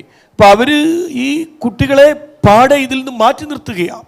ഓസ്ട്രേലിയ 16 വയസ്സിൽ താഴെയുള്ള കുട്ടികൾക്ക്, ഞാൻ പറയുന്നത് നേരത്തെ അജ്മൽ പറഞ്ഞ പോലെ നിരോധിച്ച് നമ്മൾ വളർത്തുക എന്നുള്ളതല്ല. നിരോധിച്ചാൽ വേണമെങ്കിൽ വളരെയും ചെയ്യാമല്ലോ, അല്ലേ? നിരോധനം വളർച്ചയ്ക്കുള്ളൊരു ഊർജ്ജമായി മാറാം. പക്ഷെ whether do we have A social media protocol? നമുക്കൊരു സോഷ്യൽ മീഡിയ പ്രോട്ടോകോൾ ഉണ്ടോ? ഇപ്പോൾ കേരളത്തിൽ നോക്കൂ, എനിക്ക് എൻ്റെ കുട്ടികളുമായിട്ട് സോഷ്യൽ മീഡിയയിൽ ഇടപെടാമോ? ഇടപെടാൻ പാടില്ലേ? എൻ്റെ കുട്ടികളുമായിട്ട് എനിക്ക് ഫേസ്ബുക്കിലോ ബാക്കി ഏതെങ്കിലും ടെലിഗ്രാം, ഇൻസ്റ്റഗ്രാം അടങ്ങുന്ന സോഷ്യൽ മീഡിയ പ്ലാറ്റ്ഫോമിൽ എനിക്ക് എന്തെങ്കിലും പ്രോട്ടോകോൾ ഉണ്ടോ? ആസ് എ ടീച്ചർ എനിക്ക് എൻ്റെ കുട്ടികളുമായി, പ്രായപൂർത്തിയാകാത്ത എൻ്റെ കുട്ടികളുമായി, എൻ്റെ സ്കൂൾ ഇടത്തിലെ കുട്ടികളുമായി ഇടപെടുന്നതിന് എന്തെങ്കിലും പ്രോട്ടോകോൾ ബാധകമാണോ? നോ, അബ്സല്യൂട്ട്ലി നോ, ഇല്ല. പക്ഷേ ടെക്നോളജി അഡ്വാൻസ് ആയിട്ടുള്ള US അതുണ്ട്. എൻ്റെ സ്കൂളിലെ കുട്ടികളുമായിട്ട് എനിക്ക് സോഷ്യൽ മീഡിയയിൽ ഇടപെടാൻ ആവില്ല. ഇവിടെ അതില്ല. ഇനി ഇവിടെ എന്താ സംഭവിക്കുക? വാട്സപ്പിൽ ഗവൺമെൻറ് സർക്കുലർ വരുന്ന വാട്സപ്പിലാണ്. ഒന്ന് ആലോചിച്ച് നോക്കൂ. വാട്സപ്പ് പോലത്തെ നോക്കൂ. ഇനി വേറൊരു തരത്തിൽ ഡേറ്റയുടെ മാനിപ്പുലേഷൻ വേറെ വരുന്നുണ്ട് എഡ്യൂക്കേഷനിൽ. ഇതിൻ്റെ ഭാഗമായിട്ട് ഈ സോഷ്യൽ മീഡിയയിലൂടെ വലിയ രീതിയിലുള്ള ഡേറ്റ മാനിപ്പുലേഷൻ സംഭവിക്കുന്നുണ്ട്. ഇപ്പോൾ APAAR ID, one country one idea. ഇപ്പോൾ തമിഴ്നാടിന് മക്കൾ ID എന്ന് പറഞ്ഞ് അവരുടെ ഡേറ്റ സെക്യൂർ ചെയ്യാനൊരു സാധനമുണ്ട്. നമുക്കുണ്ടോ? നമ്മൾ ഇന്ത്യയിലെ ഡിജിറ്റൽ സ്റ്റേറ്റാണ് കേരളം. നമ്മൾ പറയുന്നൊരു സാധനമാണ് ഫസ്റ്റ് ഡിജിറ്റൽ. നമുക്ക് പ്രഖ്യാപനങ്ങൾക്ക് ഒരു കുറവുമില്ലല്ലോ. അപ്പോൾ നമ്മൾ ഡിജിറ്റൽ സ്റ്റേറ്റായിട്ട് പ്രഖ്യാപിച്ചു. പക്ഷെ ഞാൻ ചോദിക്കട്ടെ, 2-3 കാര്യങ്ങൾ ചോദിക്കുക. ഒന്ന്, നമുക്കൊരു ലേണിംഗ് മാനേജ്മെൻറ്റ് സിസ്റ്റം ഉണ്ടോ കേരളത്തിൽ? നമുക്ക് ഒരു ലേണിംഗ് മാനേജ്മെൻറ്റ് സിസ്റ്റം ഫ്രീ ആയി കുട്ടികളും ടീച്ചേഴ്സും തമ്മിലും, ടീച്ചേഴ്സും പേരൻസും തമ്മിലും, സിസ്റ്റവും സ്കൂളും തമ്മിലുമൊക്കെ ഇടപെടാൻ കഴിയുന്ന ഒരു ലേണിംഗ് മാനേജ്മെൻറ്റ് സിസ്റ്റം നമുക്കുണ്ടോ? ഇല്ല എന്നാണ് ഉത്തരം. നിങ്ങൾ സമഗ്ര എന്നൊന്നും പറഞ്ഞാൽ ഞാൻ അതിനോട് യോജിക്കില്ല. അതൊന്നും ലേണിംഗ് മാനേജ്മെൻറ്റ് പ്ലാറ്റ്ഫോമല്ല, ഇൻ്ററാക്റ്റീവ് അല്ല. നിങ്ങൾ വൺ സൈഡഡ് ആയിട്ട് ഹൈറാർക്കിക്കലായിട്ട് നിങ്ങൾ പെഡഗോജി അടിച്ചേൽപ്പിച്ചു കൊടുത്തിട്ട് ഇത് ലേണിംഗ് മാനേജ്മെന്റ് സിസ്റ്റം ആണെന്ന് പറഞ്ഞാൽ എനിക്ക് അതിനോട് യോജിക്കാൻ പറ്റില്ല. അപ്പോൾ ഒരു ഒഫീഷ്യൽ പെഡഗോജി അടിച്ചേൽപ്പിക്കപ്പെടുന്നു സ്റ്റേറ്റ്, ഒരു ഒഫീഷ്യൽ ടെക്നോളജി പോലും അടിച്ചേൽപ്പിക്കപ്പെടുന്നു. അല്ലെങ്കിൽ ടെക്നോളജി എന്ന് ഞാൻ ഉദ്ദേശിക്കുന്നത് മറ്റു ചില പ്ലാറ്റ്ഫോമുകൾ. യാതൊരു വ്യവസ്ഥയും വെള്ളിയാഴ്ചയും ഈ കാര്യത്തിലില്ല, ഒന്നുമില്ല. ഈ എങ്ങനെ കുട്ടിക്ക് എന്താണ് ഈ സോഷ്യൽ മീഡിയയിൽ കുട്ടിയുടെ പ്രോട്ടോകോൾ, കുട്ടി എന്താ ചെയ്യണ്ടേ, കുട്ടി എങ്ങനെ ഇടപെടണ്ടേ? കുട്ടിയെ പറഞ്ഞിട്ട് കാര്യമില്ല. കുട്ടി പാറുന്ന പട്ടം പോലെയാ, കുട്ടി എങ്ങോട്ടും പാറിപ്പോവും. ആ പാറിപ്പോകുന്ന കുട്ടിയെ നമ്മൾ പട്ടത്തിൻ്റെ ഒരു ചരട് നമ്മുടെ കയ്യിലുണ്ടല്ലോ, പട്ടം പാറുമ്പോഴും പട്ടത്തിൻ്റെ ഒരു ചരട് നമ്മുടെ കയ്യിലുണ്ട്. അപ്പോൾ കുട്ടിയെ സംബന്ധിച്ചിടത്തോളം അങ്ങനെ നമുക്ക് പട്ടം നൂല് പൊട്ടിപ്പോയൊരു പട്ടം പോലെ കാറ്റിൽ എങ്ങോട്ടും ഇങ്ങോട്ടും അലഞ്ഞു തിരിഞ്ഞ് കിടക്കുന്ന ഒരു കുട്ടിയെ നമുക്കൊരു അങ്ങനെ ഒരു സിസ്റ്റം ഇല്ല. കാരണം ഇഷ്ടപ്പെട്ടാലും ഇഷ്ടപ്പെട്ടില്ലെങ്കിലും എഡ്യൂക്കേഷൻ എന്ന് പറയുന്നതിന് ഒരു നിശ്ചിതമായിട്ടുള്ള ഒരു ചില ലക്ഷ്യങ്ങളുണ്ട് ഇല്ലേ, അതിന് ചില ഒബ്ജക്റ്റീവ്സ് ഉണ്ട്, അതിന് ചില അതിനൊരു കരിക്കുലമുണ്ട്, അതിനൊരു സിലബസ് ഉണ്ട്, അതിന് ടെക്സ്റ്റ് ബുക്ക് ഉണ്ട്, അതിന് എക്സാംസ് ഉണ്ട്. ഇതൊക്കെ റിയാലിറ്റിയാണ്, ഇത് വെർച്വൽ റിയാലിറ്റി അല്ല, ഇത് റിയാലിറ്റിയാണ്. നമുക്കറിയാം അതിനകത്ത് ക്വാളിറ്റിയുടെ എലമെൻറ്റ്സ് ഉണ്ട്, അതിനകത്ത് അക്സസിബിലിറ്റിയുടെ എലമെൻറ്റ്സ് ഉണ്ട്, അതിനകത്ത് ഇക്വിറ്റിയുടെ എലമെൻറ്റ്സ് ഉണ്ട്, അതിനകത്ത് ഗവേണൻസിൻ്റെ എലമെൻറ്റ്സ് ഉണ്ട്. ഇനി ഞാൻ ചോദിക്കട്ടെ, നമുക്കൊരു ഡാഷ്ബോർഡ് സിസ്റ്റം ഉണ്ടോ? ഇനി അതും കുറച്ചുകൂടി കടത്തി പറഞ്ഞാൽ നമുക്ക് ഇപ്പോൾ നമ്മൾ ഒരു ഇൻഫ്രാസ്ട്രക്ചർ മാനേജ്മെൻറ്റുമായി, കേരളത്തിൻ്റെ കാര്യം ഞാൻ പറയുന്നത്, ഇനി ഇന്ത്യയുടെ കാര്യം ഞാൻ പറയുന്നില്ല, ഇപ്പോൾ കേരളത്തിൻ്റെ കോണ്ടെക്സ്റ്റ് ചെയ്യുന്നതുകൊണ്ട് പറയുമ്പോൾ ഇത് നമുക്ക് എന്തൊക്കെയോ ഉണ്ടെന്ന് നമ്മളിങ്ങനെ പറഞ്ഞുകൊണ്ടിരിക്കുക. കേരളം പേർത്തും പറയുന്നത് നമുക്ക് എന്തൊക്കെയോ ഉണ്ടെന്നാ. നമ്മൾ ഈ ഭൂതകാല മനുഷ്യർ മലയാളികൾ രണ്ട് തരത്തിലാണ് ജീവിക്കുക എന്ന് പറയും. ഒന്ന് ഭൂതകാലത്തിലും രണ്ട് ഭാവിയിലും, ഇന്നിൽ ജീവിക്കുന്നില്ല എന്നാണ് പറയുന്നത്. അപ്പോൾ ഈ വിദ്യാഭ്യാസത്തിലും ഇത് തന്നെയാ. ചില ഭൂതകാല മിഥ്യകളിൽ നമ്മളിങ്ങനെ അഭിരമിക്കുക. ഞങ്ങളായിരുന്നു ഫസ്റ്റ്, ഞങ്ങളാണ് ഫസ്റ്റ്, അതിൽ ഞങ്ങളാണ് ഫസ്റ്റ്. ഈ ബാക്കിയുള്ളവർ കയറിപ്പോ നമ്മൾ കാണുന്നില്ല. നമ്മൾ എല്ലാറ്റിലും ഫസ്റ്റാണ് നമ്മൾ പറയുന്നത്. അപ്പോൾ ആണ്ടി നല്ല അടിക്കാരനാണെന്ന് ആണ്ടി പറയുക എന്ന് പറയുന്ന ചൊല്ലുപോലെ നമ്മൾ നമ്മുടെ മഹത്വങ്ങൾ പറഞ്ഞുകൊണ്ടിരിക്കുന്നതിനിടയിൽ ഇതിനകത്തുണ്ടാവുന്ന വലിയ വാക്വം, വിള്ളലുകൾ നമ്മൾ ശ്രദ്ധിക്കുന്നില്ല.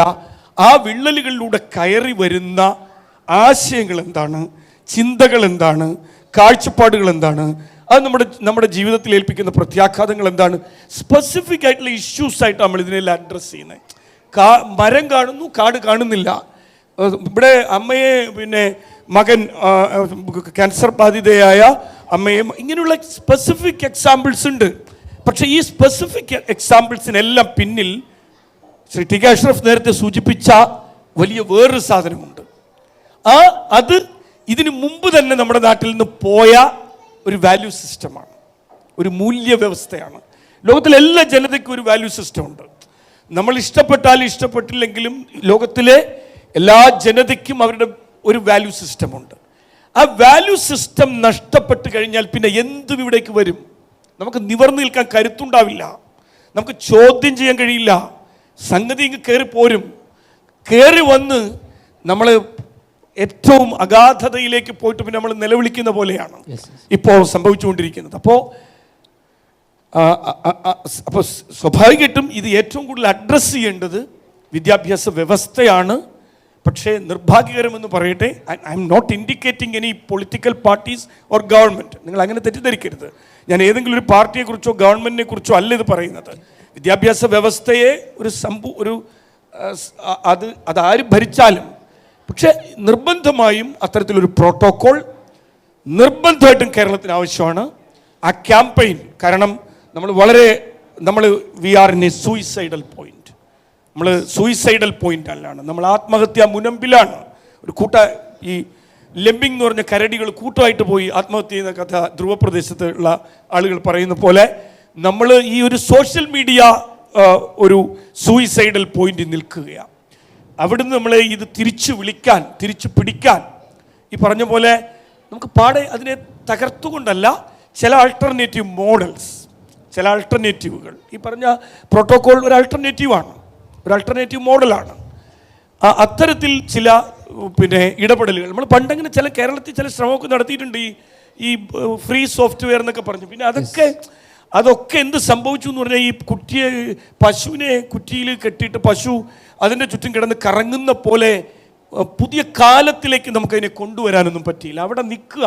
ഒരു 25-30 വർഷം മുമ്പ് ഉണ്ടായിരുന്ന കാര്യങ്ങളൊക്കെ അവിടെ നിൽക്കുക. അവിടുന്ന് കുറച്ചുകൂടി ഇത്തരം കാര്യങ്ങളെ കൊണ്ടുവരാൻ നമുക്ക് കഴിഞ്ഞില്ല. ഇതിൻ്റെ എല്ലാം ഇരകൾ നമ്മുടെ മക്കളും നമ്മുടെ അധ്യാപകരും ഒക്കെയാണ്. നമ്മൾ അധ്യാപകരെ മാത്രം എടുത്തിട്ട് നിങ്ങളുടെ പരാജയമാണെന്ന് നമുക്ക് വേണമെങ്കിൽ എളുപ്പത്തിൽ പറയാം. യു ആർ ദി കൾപ്രിറ്റ്സ് എന്ന് പറയാം. പക്ഷേ അപ്പോൾ ഈ കൾപ്രിറ്റ് ആയിരിക്കുന്നവർക്ക് അവർ കൾപ്രിറ്റ് ആണോ എന്ന് അവർക്ക് അറിഞ്ഞുകൂടാ. കാരണം അവർക്ക് എന്ത് കോമ്പിറ്റൻസീസാണ് ഇതിനകത്ത് കിട്ടിയിട്ടുള്ളത്? ഈ അൽഗരിതത്തെ മനസ്സിലാക്കാനുള്ള അവരുടെ കോമ്പിറ്റൻസീസ് എന്താണ്? ഇനി ഞാൻ ലേണേഴ്സ് എന്നൊരു മാറ്റം കൂടി പറയാം. ലേണേഴ്സ് ഇപ്പം നിങ്ങൾ നോക്കിക്കോ, ലേണർ ഡിഫറൻറ്റ് സ്റ്റൈലാണല്ലോ. ഒരു ലേണറുടെ സ്റ്റൈൽ എന്ന് പറഞ്ഞാൽ കൈനസ്തെറ്റിക് ലേണേഴ്സ് ഉണ്ട്, പിന്നെ ഓഡിറ്ററി ലേണേഴ്സ് ഉണ്ട്. ഇപ്പം എല്ലാം കംപ്ലീറ്റ് വിഷ്വൽ ലേണേഴ്സായി മാറി. അപ്പോൾ ലേണിംഗ് സ്റ്റൈൽ മൊത്തം മാറിപ്പോയി. ഇപ്പോൾ ഓഡിറ്ററി ലേണർ ആയിരിക്കുന്ന ഒരു കുട്ടി സ്ട്രഗിൾ ചെയ്യുന്നുണ്ട്. കാരണം എല്ലാവരും വിഷ്വൽ ലേണേഴ്സാണോ? That's my question. ഈ നമ്മുടെ നാട്ടിൽ നമുക്ക് അതൊരു ഹോമോജനൈസേഷൻ അല്ലേ? അതൊരു ഹോമോജനൈസേഷൻ അല്ലേ? അപ്പോൾ നമ്മൾ ഹെട്രോജനൈസേഷനെ കുറിച്ചല്ലേ എപ്പോഴും പറയുന്നത്. അപ്പോൾ എഡ്യൂക്കേഷനെ ആ നിലയിൽ ഈ ടെക്നോളജി ഹോമോജനൈസ് ചെയ്യുകയും ചെയ്യുന്നുണ്ട്. ഈ ഹെട്രോജനിറ്റിയെ ഹോമോജനൈസ് ചെയ്യുന്നത് വേറെ തരത്തിൽ അപകടകരമാണ്. വൈവിധ്യങ്ങളെയും വൈരുദ്ധ്യങ്ങളെയും വൈജാത്യങ്ങളെയും ഒക്കെ ഒരു അൽഗോരിതത്തിലേക്ക് ഫ്രെയിം വർക്കിലേക്ക് കൊണ്ടുവന്ന് തിളയ്ക്കാമെന്ന് പറയുന്നത് സൊസൈറ്റിയുടെ ഡൈവേഴ്സിറ്റിയും സ്റ്റുഡൻസിൻ്റെ ഡൈവേഴ്സിറ്റിയും എഡ്യൂക്കേഷൻ്റെ ഡൈവേഴ്സിറ്റിയും തകർക്കുന്ന ഒന്നായിട്ടാണ് എനിക്ക് തോന്നുന്നത്. തീർച്ചയായിട്ടും ഒരു അധ്യാപകർ അല്ലെങ്കിൽ വിദ്യാഭ്യാസ മേഖലയിലുള്ള നിലവിലുള്ളൊരു പ്രശ്നങ്ങൾ അത് ഒരു അധ്യാപകനെ മാത്രം അത് പ്രതിക്കൂട്ടിൽ നിർത്തേണ്ടതല്ല എന്നും അത്തരത്തിലുള്ളൊരു വിദ്യാഭ്യാസ രംഗത്ത് തന്നെ ഒരു പുതിയ കാലത്തുള്ള ഒരു മാറ്റം, ഇന്നിൻ്റെ കാഴ്ചപ്പാടുകളെ ഇന്നിൻ്റെ ചുമരെഴുത്തുകളെ വായിക്കാൻ സാധിക്കണം എന്നുള്ള രൂപത്തിലാണ് ഒരു പരിഹാരം കൂടിയാണ് ശ്രീ മനോജ് സാർ നമുക്ക് നൽകിയിട്ടുള്ളത്. അജ്മൽ സാർ, പെട്ടെന്ന് ഒരു വിദ്യാർത്ഥി എന്നുള്ള നിലയിൽ സ്വാഭാവികമായിട്ടും നമുക്ക് സാർ ഇവിടെ സൂചിപ്പിച്ച പോലെ കെട്ടുപൊട്ടിയ പട്ടം പോലെയായിട്ടായിരിക്കും സ്വാഭാവികമായിട്ടും എന്ത് ചെയ്യുക വിദ്യാർത്ഥിയുടെ ലൈഫ് ഇത്തരം ഒരു അവസ്ഥയിലേക്ക് എത്തുക എന്നുള്ളത്. അപ്പോൾ കുട്ടികൾക്ക് നിർദ്ദേശിക്കാവുന്ന, കുട്ടികളിൽ ഇത്തരം പ്രയാസങ്ങൾ ഉണ്ടാകുമ്പോൾ പറയാവുന്ന ഒരു പരിഹാരങ്ങൾ ഒരു വളരെ പെട്ടെന്ന് നമുക്ക് നമ്പർ ഇട്ട് പറയുകയാണെങ്കിൽ എങ്ങനെ പറയാൻ സാധിക്കും? പോയിന്റ് ഇതിൽ ഒന്ന്, ഇതിൻ്റെ പരിഹാരം എന്ന് പറയുമ്പോൾ നേരത്തെ ഇവിടെയൊക്കെ സൂചിപ്പിക്കപ്പെട്ടതുപോലെ ഇതൊരു സിസ്റ്റത്തിൻ്റെ ഫെയിലിയറാണ്. ഈ സിസ്റ്റത്തിൻ്റെ ഫെയിലിയർ പ്രശ്നം എന്താ വെച്ചാൽ സിസ്റ്റം ഫിക്സ് ചെയ്യുക എന്നുള്ളത് അത്ര എളുപ്പമുള്ള കാര്യമല്ല. അപ്പോൾ നമ്മൾ കരിക്കുലം ചേഞ്ചസിനെ കുറിച്ച് സംസാരിക്കുമ്പോൾ ഒരു കരിക്കുലം ചേഞ്ച് ചെയ്യുക എന്നുള്ളത് എത്രത്തോളം ഒരു ലോങ് പ്രോസസ്സാണ് എന്നുള്ളത് നമ്മുടെ ഇപ്പോഴത്തെ ഒരു ചട്ടക്കൂടുകൾക്കിടയിൽ ഒരു പക്ഷേ വർഷങ്ങൾ എടുക്കുക. ഇപ്പോൾ തുടങ്ങിയ മേ ബി ഒരു 4-5 വർഷങ്ങൾക്കപ്പുറം തീരുന്നൊരു പ്രോസസ്സായിരിക്കും ഒരു സിലബസ് പരിഷ്കരണം അല്ലെങ്കിൽ നമ്മുടെ ഒരു സിസ്റ്റത്തിലെ പരിഷ്കരണം എന്നുള്ളത്. അപ്പോൾ സിസ്റ്റത്തിലെ പരിഷ്കരണത്തിന് വേണ്ടി ബോധപൂർവമായ ശ്രമങ്ങൾ നമ്മൾ നടത്തുന്നതിൻ്റെ കൂടെ തന്നെ ഇവിടെ ഈ കുട്ടിയെ ഏറ്റവും കൂടുതൽ ഇൻഫ്ലുവൻസ് ചെയ്യാവുന്നത് ആരാണ്? പാരൻസാണ്. അപ്പോൾ ഞാൻ കേട്ടിട്ടുള്ള ഏറ്റവും പ്രസക്തമായിട്ടുള്ളൊരു പാരൻറ്റിങ് വാചകം എന്നുള്ളത് ടാങ്കിലുള്ളത് ടാപ്പിൽ വരുള്ളൂ എന്നുള്ളത്. അപ്പോൾ എന്താ പറയുക, ഞാനിപ്പോൾ പല സ്ഥലത്തും ക്ലാസ് എടുക്കാനൊക്കെ പോകുമ്പോൾ ഞാൻ കുട്ടികളോട് ചോദിക്കും, നിങ്ങൾ എത്ര ആളുകളെ കുറിച്ച് നിങ്ങളുടെ പാരൻസിന് പരാതിയുണ്ട്, നിങ്ങളുടെ സോഷ്യൽ മീഡിയ ഉപയോഗത്തെക്കുറിച്ച് പരാതിയുണ്ട്? അപ്പോൾ 80% കുട്ടികൾ കൈവക്കും.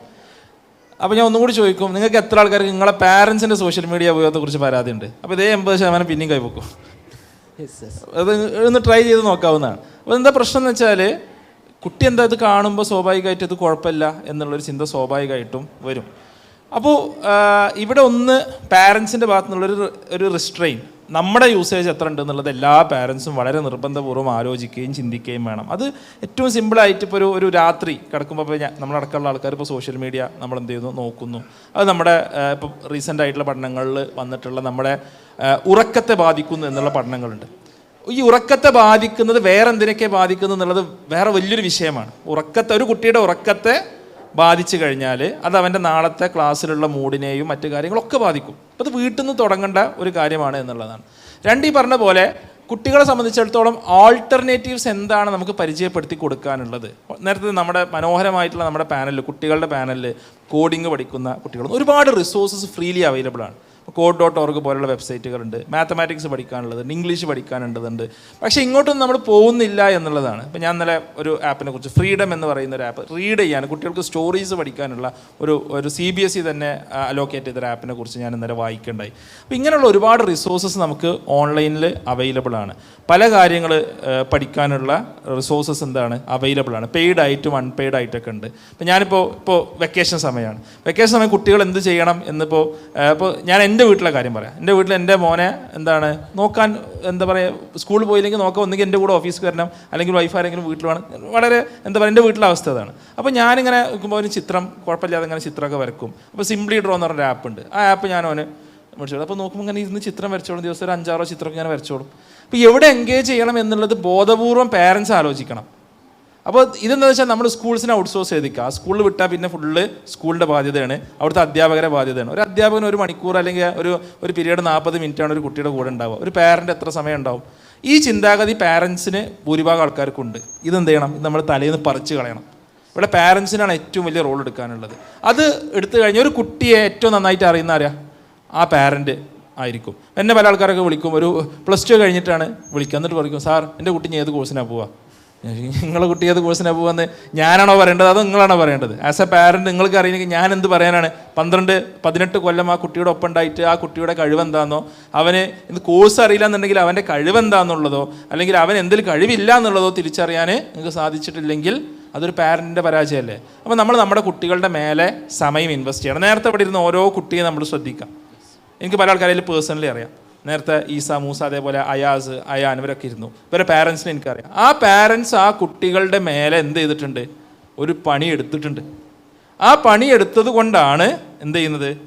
ആ കുട്ടികൾ ഇന്നിവിടെ ഇരിക്കുന്നതും നിങ്ങളോട് സംസാരിച്ചു എന്നുള്ളതാണ് അതിൻ്റെ ഏറ്റവും വലിയ യാഥാർത്ഥ്യം എന്നുള്ളത്. അല്ലാതെ ആ കുട്ടികൾ എന്തെങ്കിലും എക്സ്ട്രാ ഓർഡിനറിലി ടാലൻറ്റഡ് ആയതുകൊണ്ടോ അവർക്ക് പ്രത്യേക ഐക്യം ഉണ്ടായതുകൊണ്ടോ ഒന്നുമല്ല. നമ്മൾ ഇപ്പോൾ ചെസ്സിൽ പോൾഗർ സിസ്റ്റേഴ്സിനെ കുറിച്ച് പറയാറുണ്ട്. 3 സിസ്റ്റേഴ്സ് ഗ്രാൻഡ് മാസ്റ്റേഴ്സായി മാറുകയാണ്. അവരെന്താണ് 2-ാം വയസ്സിൽ 3-ാം വയസ്സിൽ അവരെ പാരൻസ് ചെസ്സ് പഠിപ്പിച്ച ഒരു എക്സ്പെരിമെൻ്റ് നടത്തിയാണ്. 3-ാം വയസ്സ് മുതൽ ചെസ്സ് പഠിപ്പിച്ചു തുടങ്ങി. 3-ാം വയസ്സ് മുതൽ ചെസ്സ് പഠിപ്പിച്ചു തുടങ്ങിയപ്പോൾ അവർ ചെസ്സിൽ ഗ്രാൻഡ് മാസ്റ്റേഴ്സായി. നമ്മുടെ കുട്ടികൾക്ക് എല്ലാവർക്കും എന്തെങ്കിലുമൊക്കെ ഒരു കഴിവ് ട്രെയിൻ ചെയ്യാനും നമുക്ക് സമയം കൊടുക്കാനും പാരൻസിന് പറ്റണം. ആ സമയമാണ് എന്ത് ചെയ്യുന്നത്? പാരൻസിൻ്റെ ആ സമയം കൂടി പാരൻസിൻ്റെ സോഷ്യൽ മീഡിയ യൂസേജ് അപഹരിച്ച് കളയാണ്. ഇതാണ് ഇവിടുത്തെ ഏറ്റവും വലിയ പ്രശ്നം എന്നുള്ളത്. ആ സമയം നമ്മുടെ കുട്ടികളെ മേലെ കൊടുക്കാൻ പറ്റിക്കഴിഞ്ഞാൽ തന്നെ ഒരു പരിധി വരെ ഇതിൻ്റെ പ്രശ്നങ്ങളൊക്കെ പരിഹരിക്കാൻ നമുക്ക് സാധിക്കും. അപ്പോൾ ഈ കുട്ടിക്കളിയല്ല സോഷ്യൽ മീഡിയ എന്ന് പറയുന്നതിൻ്റെ കൂടെ തന്നെ വലിയൊരു എന്ത് ചെയ്യണം? ആ കളിയിൽ നിന്ന് കുറച്ച് മാറി നിന്നാൽ നമ്മൾ ഒരുപാട് സൊസൈറ്റിയിൽ മാറ്റങ്ങൾ ഉണ്ടാക്കാൻ സാധിക്കും. അതാണ് ഏറ്റവും ഫണ്ടമെൻ്റൽ ആയിട്ട് പറയാനുള്ളത്. വെരി ഗുഡ്, മാഷാ അല്ലാഹ്. വളരെ പ്രധാനപ്പെട്ട ഒരു വിഷയമാണ്. കാരണം അൽ-ഉമ്മു അവൽ മദ്രസ എന്ന അറബിയിലൊരു കോട്ടുണ്ട്. ഉമ്മയാണ് അല്ലെങ്കിൽ മാതാപിതാക്കളാണ് ഒരു കുട്ടിയുടെ ആദ്യത്തെ മദ്രസ. പാരൻസ് എങ്ങനെയാണ് മാതൃക കാണിക്കുന്നത് അതുപോലെയായിരിക്കും നമ്മുടെ കുട്ടി വളരുക എന്നുള്ളതാണ്. അഷ്റഫ് സാഹിബ്, നമുക്കിവിടെ കുട്ടിക്കളിയല്ല സോഷ്യൽ മീഡിയ എന്നുള്ള പേരിൽ നമ്മൾ ഈ ക്യാമ്പയിന് പ്രഖ്യാപിക്കുമ്പോൾ നമുക്ക് ഒരു ആൾട്ടർനേറ്റീവ് കൊടുക്കണം. സ്വാഭാവികമായിട്ടും ഒരു ക്യാമ്പയിൻ പ്രഖ്യാപിച്ച് പോയാൽ മാത്രം പോരാ എന്നുള്ളത് കൊണ്ടാണ് നമ്മളിവിടെ സമ്മർ ക്വസ്റ്റ് എന്നുള്ള പേരിൽ 1 മുതൽ LP UP കുട്ടികൾക്ക് വേണ്ടി ഒരു ആൾട്ടർനേറ്റീവ് അവരെ സോഷ്യൽ മീഡിയകളിൽ നിന്ന് മാറ്റി നിർത്തി, എന്നാൽ അവരുടെ ടൈമിനെ ഈ വെക്കേഷൻ കാലിൽ പ്രൊഡക്റ്റീവായിട്ട് ഉപയോഗിക്കാൻ വേണ്ടിയിട്ടുള്ള സമ്മർ ക്വസ്റ്റ് എന്ന് പറയുന്ന പേരിൽ നമ്മളൊരു 2 മാസത്തെ ഒരു പ്രോഗ്രാം നമ്മൾ ഇവിടെ ലോഞ്ച് ചെയ്യുകയുണ്ടായി. അപ്പോൾ ഇതുപോലെ വ്യത്യസ്തങ്ങളായിട്ടുള്ള തരത്തിലുള്ള പ്രൊഡക്റ്റീവായിട്ടുള്ള കാര്യങ്ങളൊക്കെ നമുക്ക് ചെയ്യാൻ സാധിക്കും. പക്ഷെ സമൂഹത്തിന് നമ്മളിതൊരു ഉത്ബോധനം കൊടുക്കേണ്ടതുണ്ട്, കുട്ടികൾക്ക് ഉത്ബോധനം കൊടുക്കേണ്ടത്. നേരത്തെ അജ്മൽ സാർ സൂചിപ്പിച്ച പോലെ പാരൻസിനും ചില ഉത്ബോധനങ്ങൾ കൊടുക്കേണ്ടതുണ്ട്. അപ്പോൾ അവർക്ക് പരിഹാരവും അതുപോലെ തന്നെ സൊല്യൂഷനും ഒക്കെ പറയാൻ പറ്റുന്ന രൂപത്തിൽ എന്താണ് നമുക്ക് സമൂഹത്തിനോട് പറയാനുള്ളത്? തീർച്ചയായിട്ടും ഇതിൽ നേരത്തെ അജ്മൽ പറഞ്ഞപ്പോൾ എനിക്ക് ഓർമ്മ വന്നൊരു കാര്യം പറയാം. ഇതിൽ നിങ്ങൾ ഉൾപ്പെടുത്തേണ്ട ഒരു വിഷയമാണ് പാരൻറ്റിങ് എന്ന് പറയുമ്പോൾ നമുക്ക് ഓർമ്മ വരുന്ന കുറേ മേഖലകളുണ്ട്. അതൊന്നല്ല ഞാൻ ഇവിടെ ഉദ്ദേശിച്ചത്. ഈ സോഷ്യൽ മീഡിയ വിഷയത്തിൽ സ്വന്തം ഒരു ഡിസിപ്ലിൻ ഉണ്ടാക്കാനും കുട്ടികളിൽ ഇടപെടാനും ഉള്ള ഒരു മെക്കാനിസത്തെ സംബന്ധിച്ച് ഒരു ട്രെയിനിങ് എന്ത് ചെയ്യണം? പാരൻറ്റിങ് കൊടുക്കണം. അത് ഇതിലെന്ത് ചെയ്യേണ്ടതുണ്ട്? നിങ്ങളൊരു പദ്ധതിയായിട്ട് തന്നെ വന്നാൽ നന്നാവും. അതിന് പ്ലാറ്റ്ഫോമൊക്കെ വേറെയും ഉപയോഗിക്കാം. അത് അത്യാവശ്യമാണ്. അപ്പോൾ ഈ കാരണം എന്താ വെച്ചാൽ ഇത് ഞാൻ നേരത്തെ പറഞ്ഞല്ലോ, കുട്ടികളുടെ മാത്രം പ്രശ്നമല്ല, നമ്മളും അതിൽ ഇൻക്ലൂഡഡാണ്. അപ്പോൾ അവിടുന്ന് മാറ്റം വരുമ്പോൾ മാത്രം തന്നെയുള്ളൂ ഇവിടെ മാറ്റം വരുള്ളൂ. പിന്നെ വേറൊരു കാര്യം, ഇതൊരു ട്രയൽ ആൻഡ് എറർ മെത്തേഡാണെന്ന് എനിക്ക് പറയാനുള്ളത്. ഇത് ഒറ്റ വാക്കിൽ ബ്ലാക്ക് ആൻഡ് വൈറ്റ് ആയിട്ട് ഇതിന് പരിഹാരം പറയാൻ കഴിയില്ല. അതിലെന്താ വെച്ചാൽ ഒരു പരിശീലനത്തിലൂടെയും ട്രെയിനിങ്ങിലൂടെയും അനുഭവത്തിലൂടെയും ഇതിന് നമ്മളൊരു പരിഹാരം ഉണ്ടാക്കി കൊണ്ടുവരണം. അതിന് ഏറ്റവും പറ്റിയ സംഗതി സ്വന്തം വീട്ടിൽ നിന്ന് തുടങ്ങുക എന്നുള്ളതാണ്. അതായത് ഞാൻ എന്നിൽ നിന്ന് തുടങ്ങുന്നു. സോഷ്യൽ മീഡിയ നിയന്ത്രിക്കണം. ഞാനൊരു പരിശ്രമം നടത്തി നോക്കുക. എന്നിട്ട് എനിക്ക് വിജയിക്കാൻ കഴിയുന്ന ഒരു മെത്തേഡാണെങ്കിൽ ആ മെത്തേഡ് ഞാൻ ഷെയർ ചെയ്യാം. അത് ഈ ക്യാമ്പയിനിൻ്റെ ഭാഗമായിട്ട് എല്ലാ രക്ഷിതാക്കളും ശ്രദ്ധിച്ചാൽ എത്ര അഭിപ്രായങ്ങൾ പുറത്തു വരും. എല്ലായിടത്തും സംവിധാനങ്ങളുണ്ടല്ലോ. ഞാൻ ഇന്ന ഒരു തീരുമാനം എടുത്തു, ആ തീരുമാനം നടപ്പാക്കിയപ്പോൾ എനിക്ക് ഇന്ന ഗുണം കിട്ടി, അല്ലെങ്കിൽ ഞാൻ ഇന്ന ഇതിൽ ഫെയിലിയറായി. ആ രീതിയിൽ വരുമ്പോൾ ഒരു ഡിസ്കഷൻ എന്തെങ്കിലും സമൂഹത്തിൽ വരും. ഇതേപോലെ കുട്ടികൾക്ക് ഇപ്പോൾ നേരത്തെ അജ്മൽ കുറച്ച് അവൻ്റെ അനുഭവങ്ങൾ പറഞ്ഞു. ഇതേപോലെ ഓരോ രക്ഷിതാക്കളും വീട്ടിൽ ചെയ്യുന്ന കുട്ടികളെ ഈ വിഷയത്തിൽ ഇപ്പം നമ്മൾ ഈ കൊടുക്കുന്ന മെസ്സേജ് ഉണ്ടാവുമല്ലോ, ഈ മെസ്സേജ് ഉപയോഗപ്പെടുത്തി കുട്ടികളിൽ പരീക്ഷിച്ച് നോക്കുക. അവനവൻ്റെ കുട്ടികളിൽ പരീക്ഷിച്ച് നോക്കാമല്ലോ. അത് പരീക്ഷിച്ച് നോക്കിയിട്ട് കുട്ടികൾ എങ്ങനെയാണ് അതിനോട് പ്രതികരിക്കുന്നത് എന്നുള്ളത് എന്ത് ചെയ്യുക, കറക്റ്റ് റൂട്ട് എടുക്കുക. ആ റൂട്ട് എടുത്തിട്ട് അത് സമൂഹത്തിൽ നമ്മൾ എന്ത് ചെയ്യുക, വിജയിച്ച മെത്തേഡുകൾ എന്ത് ചെയ്യുക. ഞാൻ ഇന്ന രീതിയിൽ കുട്ടിയെ ഈ രീതിയിൽ ക്രമീകരിച്ചപ്പോൾ സോഷ്യൽ മീഡിയേൻ്റെ പ്രശ്നങ്ങളിൽ നിന്ന് അവനെ രക്ഷപ്പെടുത്താൻ കഴിഞ്ഞിട്ടുണ്ട്, അത് ഷെയർ ചെയ്യുക. അപ്പോൾ സമൂഹത്തിൽ എന്ത് ചെയ്യും, ഒരുപാട് ആൾട്ടർനേറ്റീവ് സംഗതികൾ വരും, അഭിപ്രായങ്ങൾ വരും. ഇതെല്ലാം ക്രോഡീകരിച്ചുകൊണ്ട് നിങ്ങൾ എന്ത് ചെയ്യണമെന്ന് വെച്ചാൽ, ഏത് സർക്കാരായാലും ഉള്ള പുതിയ സർക്കാർ വരുമ്പോൾ ആ മുഖ്യമന്ത്രിക്ക് ആദ്യം കൊടുക്കേണ്ട സംഗതി എന്തായിരിക്കണം, നമ്മൾ ഈ സമൂഹത്തിൽ നിന്ന് അനുഭവങ്ങളിൽ നിന്ന് ആളുകളിൽ നിന്ന് ശേഖരിച്ച സാധനം തയ്യാറാക്കിയിട്ട് പ്രാക്ടിക്കലായിട്ടൊരു സാധനമാണ് കൊടുക്കേണ്ടത്. ഇപ്പോൾ നടന്നുകൊണ്ടിരിക്കുന്നത് എന്താ വെച്ചാൽ, ഓരോരുത്തർ ചിന്തിച്ചുണ്ടാക്കിയ കുറേ സംഗതി ഇങ്ങനെ പറയാം. സ്വന്തം വീട്ടിൽ പോലും നടപ്പാക്കാൻ പറ്റുന്ന ആളുകൾക്ക് സ്വന്തം വീട്ടിൽ പോലും നടപ്പാക്കാൻ പറ്റില്ല. ഞാൻ പറയുന്ന പോയിൻ്റ് അതാണ്. സ്വന്തം വീട്ടിൽ നിന്നും സ്വന്തത്തിൽ നിന്നും സോഷ്യൽ മീഡിയ ഡിസിപ്ലിൻ പഠിക്കാൻ ശ്രമിക്കണം സമൂഹം. അതാണ് ഈ ക്യാമ്പയിൻ്റെ ഒരു വലിയ സന്ദേശമായിട്ട് എന്ത് ചെയ്യേണ്ടത്, സമൂഹത്തേക്ക് പോകണം. എന്നിട്ട് അത് ഷെയർ ചെയ്യണം, ആ കാര്യം ഷെയർ ചെയ്യണം. ആ രീതിയിലേക്ക് കാര്യങ്ങൾ വരണം എന്നുള്ളതാണ് എനിക്ക് പറയാനുള്ളത്. പിന്നെ മറ്റൊന്ന്, ഈ കുട്ടികൾക്ക് നമ്മൾ ചില നിയന്ത്രണങ്ങൾ നിർബന്ധമാണ്. നമ്മൾ ഈ നിയന്ത്രണത്തിൻ്റെ കാര്യം പറഞ്ഞല്ലോ. കാരണം എന്താ വെച്ചാൽ, ഇപ്പോൾ ഒരു കുട്ടി ഒരു വിളക്ക് കത്തിച്ച് വെച്ചാൽ അത് ഒരു കുട്ടിയാണെങ്കിൽ അവൻ അതിൻ്റെ സൗന്ദര്യം കണ്ടു കഴിയുമ്പോൾ വന്ന് പിടിക്കും. നമുക്കറിയാതെ പിടിച്ചാൽ പൊള്ളും. അത് ആ കുട്ടിക്ക് അനുഭവം നിൽക്കുമ്പോഴല്ലേ അറിയുള്ളൂ, അല്ലേ? ആ പ്രായം കഴിഞ്ഞാൽ ആ കുട്ടിക്ക് മനസ്സിലാവും. അപ്പോൾ ആ കുട്ടി കൈ നീട്ടുമ്പോൾ അവൻ്റെ കൈ പിടിക്കുക എന്നുള്ളത് ആരുടെ ഉത്തരവാദിത്തമാണ്? രക്ഷിതാവിൻ്റെ ഉത്തരവാദിത്തമാണ്, അധ്യാപകൻ്റെ ഉത്തരവാദിത്തം. അപ്പോൾ ഇവിടെ വരുന്ന പ്രശ്നം എന്താ, കുട്ടീൻ്റെ സ്വാതന്ത്ര്യത്തിൽ ഇടപെട്ടുകയാണ്. ഈ പ്രശ്നത്തിന് നമ്മൾ അഡ്രസ്സ് ചെയ്യണം. കുട്ടിക്ക് ഓരോ പ്രായത്തിൽ അവൻ്റെ ചില ഇതിൽ നിന്നുകൊണ്ടുള്ള കാര്യങ്ങളെ മനസ്സിലാവുള്ളൂ. അവിടെ നമ്മൾ ഇടപെട്ടുകൊണ്ട് എന്ത് ചെയ്യണം, തിരുത്തേണ്ടത് തിരുത്തണം, നിയന്ത്രിക്കേണ്ടത് നിയന്ത്രിക്കണം, കൊടുക്കേണ്ട സമയത്ത് കൊടുക്കണം. അപ്പോൾ ഖുർആനിലൊരു തത്വമുണ്ട്, പ്രായപൂർത്തിയാകാത്ത കുട്ടികൾ മാതാപിതാക്കളുടെ ബെഡ്റൂമിലേക്ക് 3 സമയത്ത് വരാൻ പാടില്ല. 3 സമയത്ത് ബെഡ്റൂമിലേക്ക് വരാൻ പാടില്ല. അതൊന്ന് രാത്രി ഉറങ്ങുന്ന സമയം, മറ്റൊന്ന് ഉച്ചൻ്റെ സമയത്ത് മയങ്ങുന്ന സമയം, പിന്നെ ഒരു സമയം കൂടി ഉണ്ടല്ലോ, ഒരു സമയം കൂടി ഉണ്ട്. ഒന്ന് രാത്രി, ഒന്ന് ഉച്ചൻ്റെ സമയം, പിന്നെ ഒരു സമയം കൂടി ഉണ്ട്. ഈ സമയത്ത് പ്രായപൂർത്തിയാകാത്ത കുട്ടികൾ ബെഡ്റൂമിലേക്ക് വരാൻ പാടില്ല. ആ കുട്ടികളെ പഠിപ്പിക്കണം. അതെന്താ വെച്ചാൽ, അവർ കാണേണ്ട ചില കാഴ്ചകൾ ആ അതുണ്ടല്ലോ, സന്ദർഭങ്ങളും ചില കാര്യങ്ങളും അവർ കാണുന്ന സമയത്തേ കാണേണ്ടുള്ളൂ. അതിൻ്റെ അപ്പുറത്തേക്ക് എന്ത് ചെയ്യാൻ, അത് ഈ സോഷ്യൽ മീഡിയയിൽ വളരെ പ്രധാനമാണ്. പക്ഷെ ഇന്നത്തെ കുട്ടികൾ സോഷ്യൽ മീഡിയയിൽ ഈ മറകളൊന്നുമില്ലല്ലോ. ഒരു വീട്ടിൽ ചുമരുകളൊന്നുമില്ലാതെ എല്ലാവരും ഒന്നിച്ച് കടന്ന് വളരുന്ന ഒരവസ്ഥയാണെങ്കിൽ എന്തായിരിക്കും അവസ്ഥ? ബെഡ്റൂമും ഇല്ല. ഇതേപോലെയാണ് സോഷ്യൽ മീഡിയയിൽ ഇപ്പോൾ കാണുന്നത്. എല്ലാം കാണുമല്ലോ, ഒരു അതിർത്തിയില്ലല്ലോ. അപ്പം ഉണ്ടാകുന്ന കുറേ പ്രശ്നങ്ങൾ ഇവിടെ ഉണ്ട്. അപ്പോൾ ചില അതിരുകളും അരുതുകളും സമയത്തിനും പ്രായത്തിനും അനുസരിച്ചുകൊണ്ട് ഉണ്ടാക്കിയേ പറ്റൂ. അത് വരണ്ട തത്വശാസ്ത്രങ്ങൾ പറഞ്ഞ് ഒരിക്കലും എന്ത് ചെയ്യരുത്, പുരോഗമനത്തിൻ്റെ പേരും പറഞ്ഞുകൊണ്ട് ഹൈജാക്ക് ചെയ്ത് പോകാൻ പറ്റില്ല. അതാണ് അതിൽ ഒന്ന് പറയാനുള്ളത്. പിന്നെ നമ്മൾ ഈ സിസ്റ്റം പ്രശ്നമാണ്. ഇപ്പം നേരത്തെ അജ്മൽ പറഞ്ഞു, അത് ഒന്നുകൂടി ക്ലാരിഫൈ ചെയ്യുകയാണ് ഞാൻ. ഇപ്പോൾ വിദ്യാഭ്യാസ മേഖലയിൽ എപ്പോഴും ഉണ്ടാകുന്ന പ്രശ്നം എന്താ അറിയുമോ? പ്രശ്നം എല്ലാവരും പറയും. എന്നിട്ട് അധ്യാപകർ എന്ത് ചെയ്യും, അധ്യാപകർ മാത്രം കൂടുന്നിടത്ത് പറയും അത് സർക്കാരിൻ്റെ നയം പ്രശ്നമാണ് അറിയും, അല്ലെങ്കിൽ മാനേജറെ പ്രശ്നമാണ് അറിയും. മാനേജ്മെൻറ്റ് വേറുള്ള കുറ്റം പറയും. അങ്ങോട്ടും ഇങ്ങോട്ടും പരസ്പരം കുറ്റം പറഞ്ഞ് വഞ്ചി അവിടെ തന്നെ ഉണ്ടാകുക. അപ്പോൾ അതേപോലെ സിസ്റ്റം നേരാകട്ടെ എന്ന് പറഞ്ഞ് നമുക്ക് നിന്നാൽ നമ്മൾ തലമുറ പോവും, നമ്മളെ മക്കൾ പോവും. സിസ്റ്റം നേരാക്കാനുള്ള വഴി നമ്മളൊരു വഴിക്ക് എടുക്കുക. അത് 40% എടുക്കണമെന്ന് വെച്ചാൽ 60% നമ്മളെ മക്കളെ കാര്യം എന്ത് ചെയ്യണം, നമ്മൾ നോക്കണം. ആരും കുറ്റം പറഞ്ഞിട്ട് കാര്യമില്ല. നമ്മളെ മക്കളെ അവസ്ഥ പരിഹാരം നമ്മൾ തന്നെയാണ് എന്ത് ചെയ്യേണ്ടത്, ഉണ്ടാക്കേണ്ടത് എന്നാണ് ഈ വിഷയത്തിൽ എനിക്ക് പറയാനുള്ളത്. തീർച്ചയായിട്ടും നമുക്ക് 2 മിനിറ്റും കൂടി വെച്ച് നമ്മൾ പാനൽ ഡിസ്കഷൻ നമ്മൾ വൈൻഡ് അപ്പ് ചെയ്യാണ്. അവസാനമായിട്ട് മനോജ് സർ, എന്താണ് ഈ ഒരു പാനൽ ഡിസ്കഷൻ ഉപസംഹരിക്കുമ്പോൾ അവസാനമായിട്ട് 1 മിനിറ്റിൽ കമൻറ്റ് ചെയ്യാനുള്ളത്? ഏറ്റവും പ്രധാനം, നിങ്ങൾ ഈ ക്യാമ്പയിൻ ഇതിൽ ഞാൻ ഒരു സെഗ്മെൻറ്റിനെ കൂടി ഇത് ചേർക്കുക. ടീച്ചേഴ്സ് ഇപ്പോൾ നമ്മൾ പേരൻറ്റിങ് പറഞ്ഞ പോലെ തന്നെ ടീച്ചേഴ്സിനെ കൂടി ഇപ്പോൾ വിസ്ഡത്തിൻ്റെ ഭാഗമായി നിൽക്കുന്നവരും അല്ലാത്തവരുമായിട്ടുള്ള ടീച്ചേഴ്സിനെ കൂടി ഈ ക്യാമ്പയിൻ്റെ ഭാഗമായിട്ട് കൊണ്ടുവന്ന് അവർക്ക് കൂടി ഈ പേരൻസിന് കൊടുക്കുന്ന പോലെ തന്നെയുള്ള ഓറിയൻറ്റേഷൻ അവർക്ക് കൂടി നൽകേണ്ടതുണ്ട്. ഈ ക്യാമ്പയിൻ സത്യത്തിൽ പിന്നെ ഇത് മറ്റ് പലരും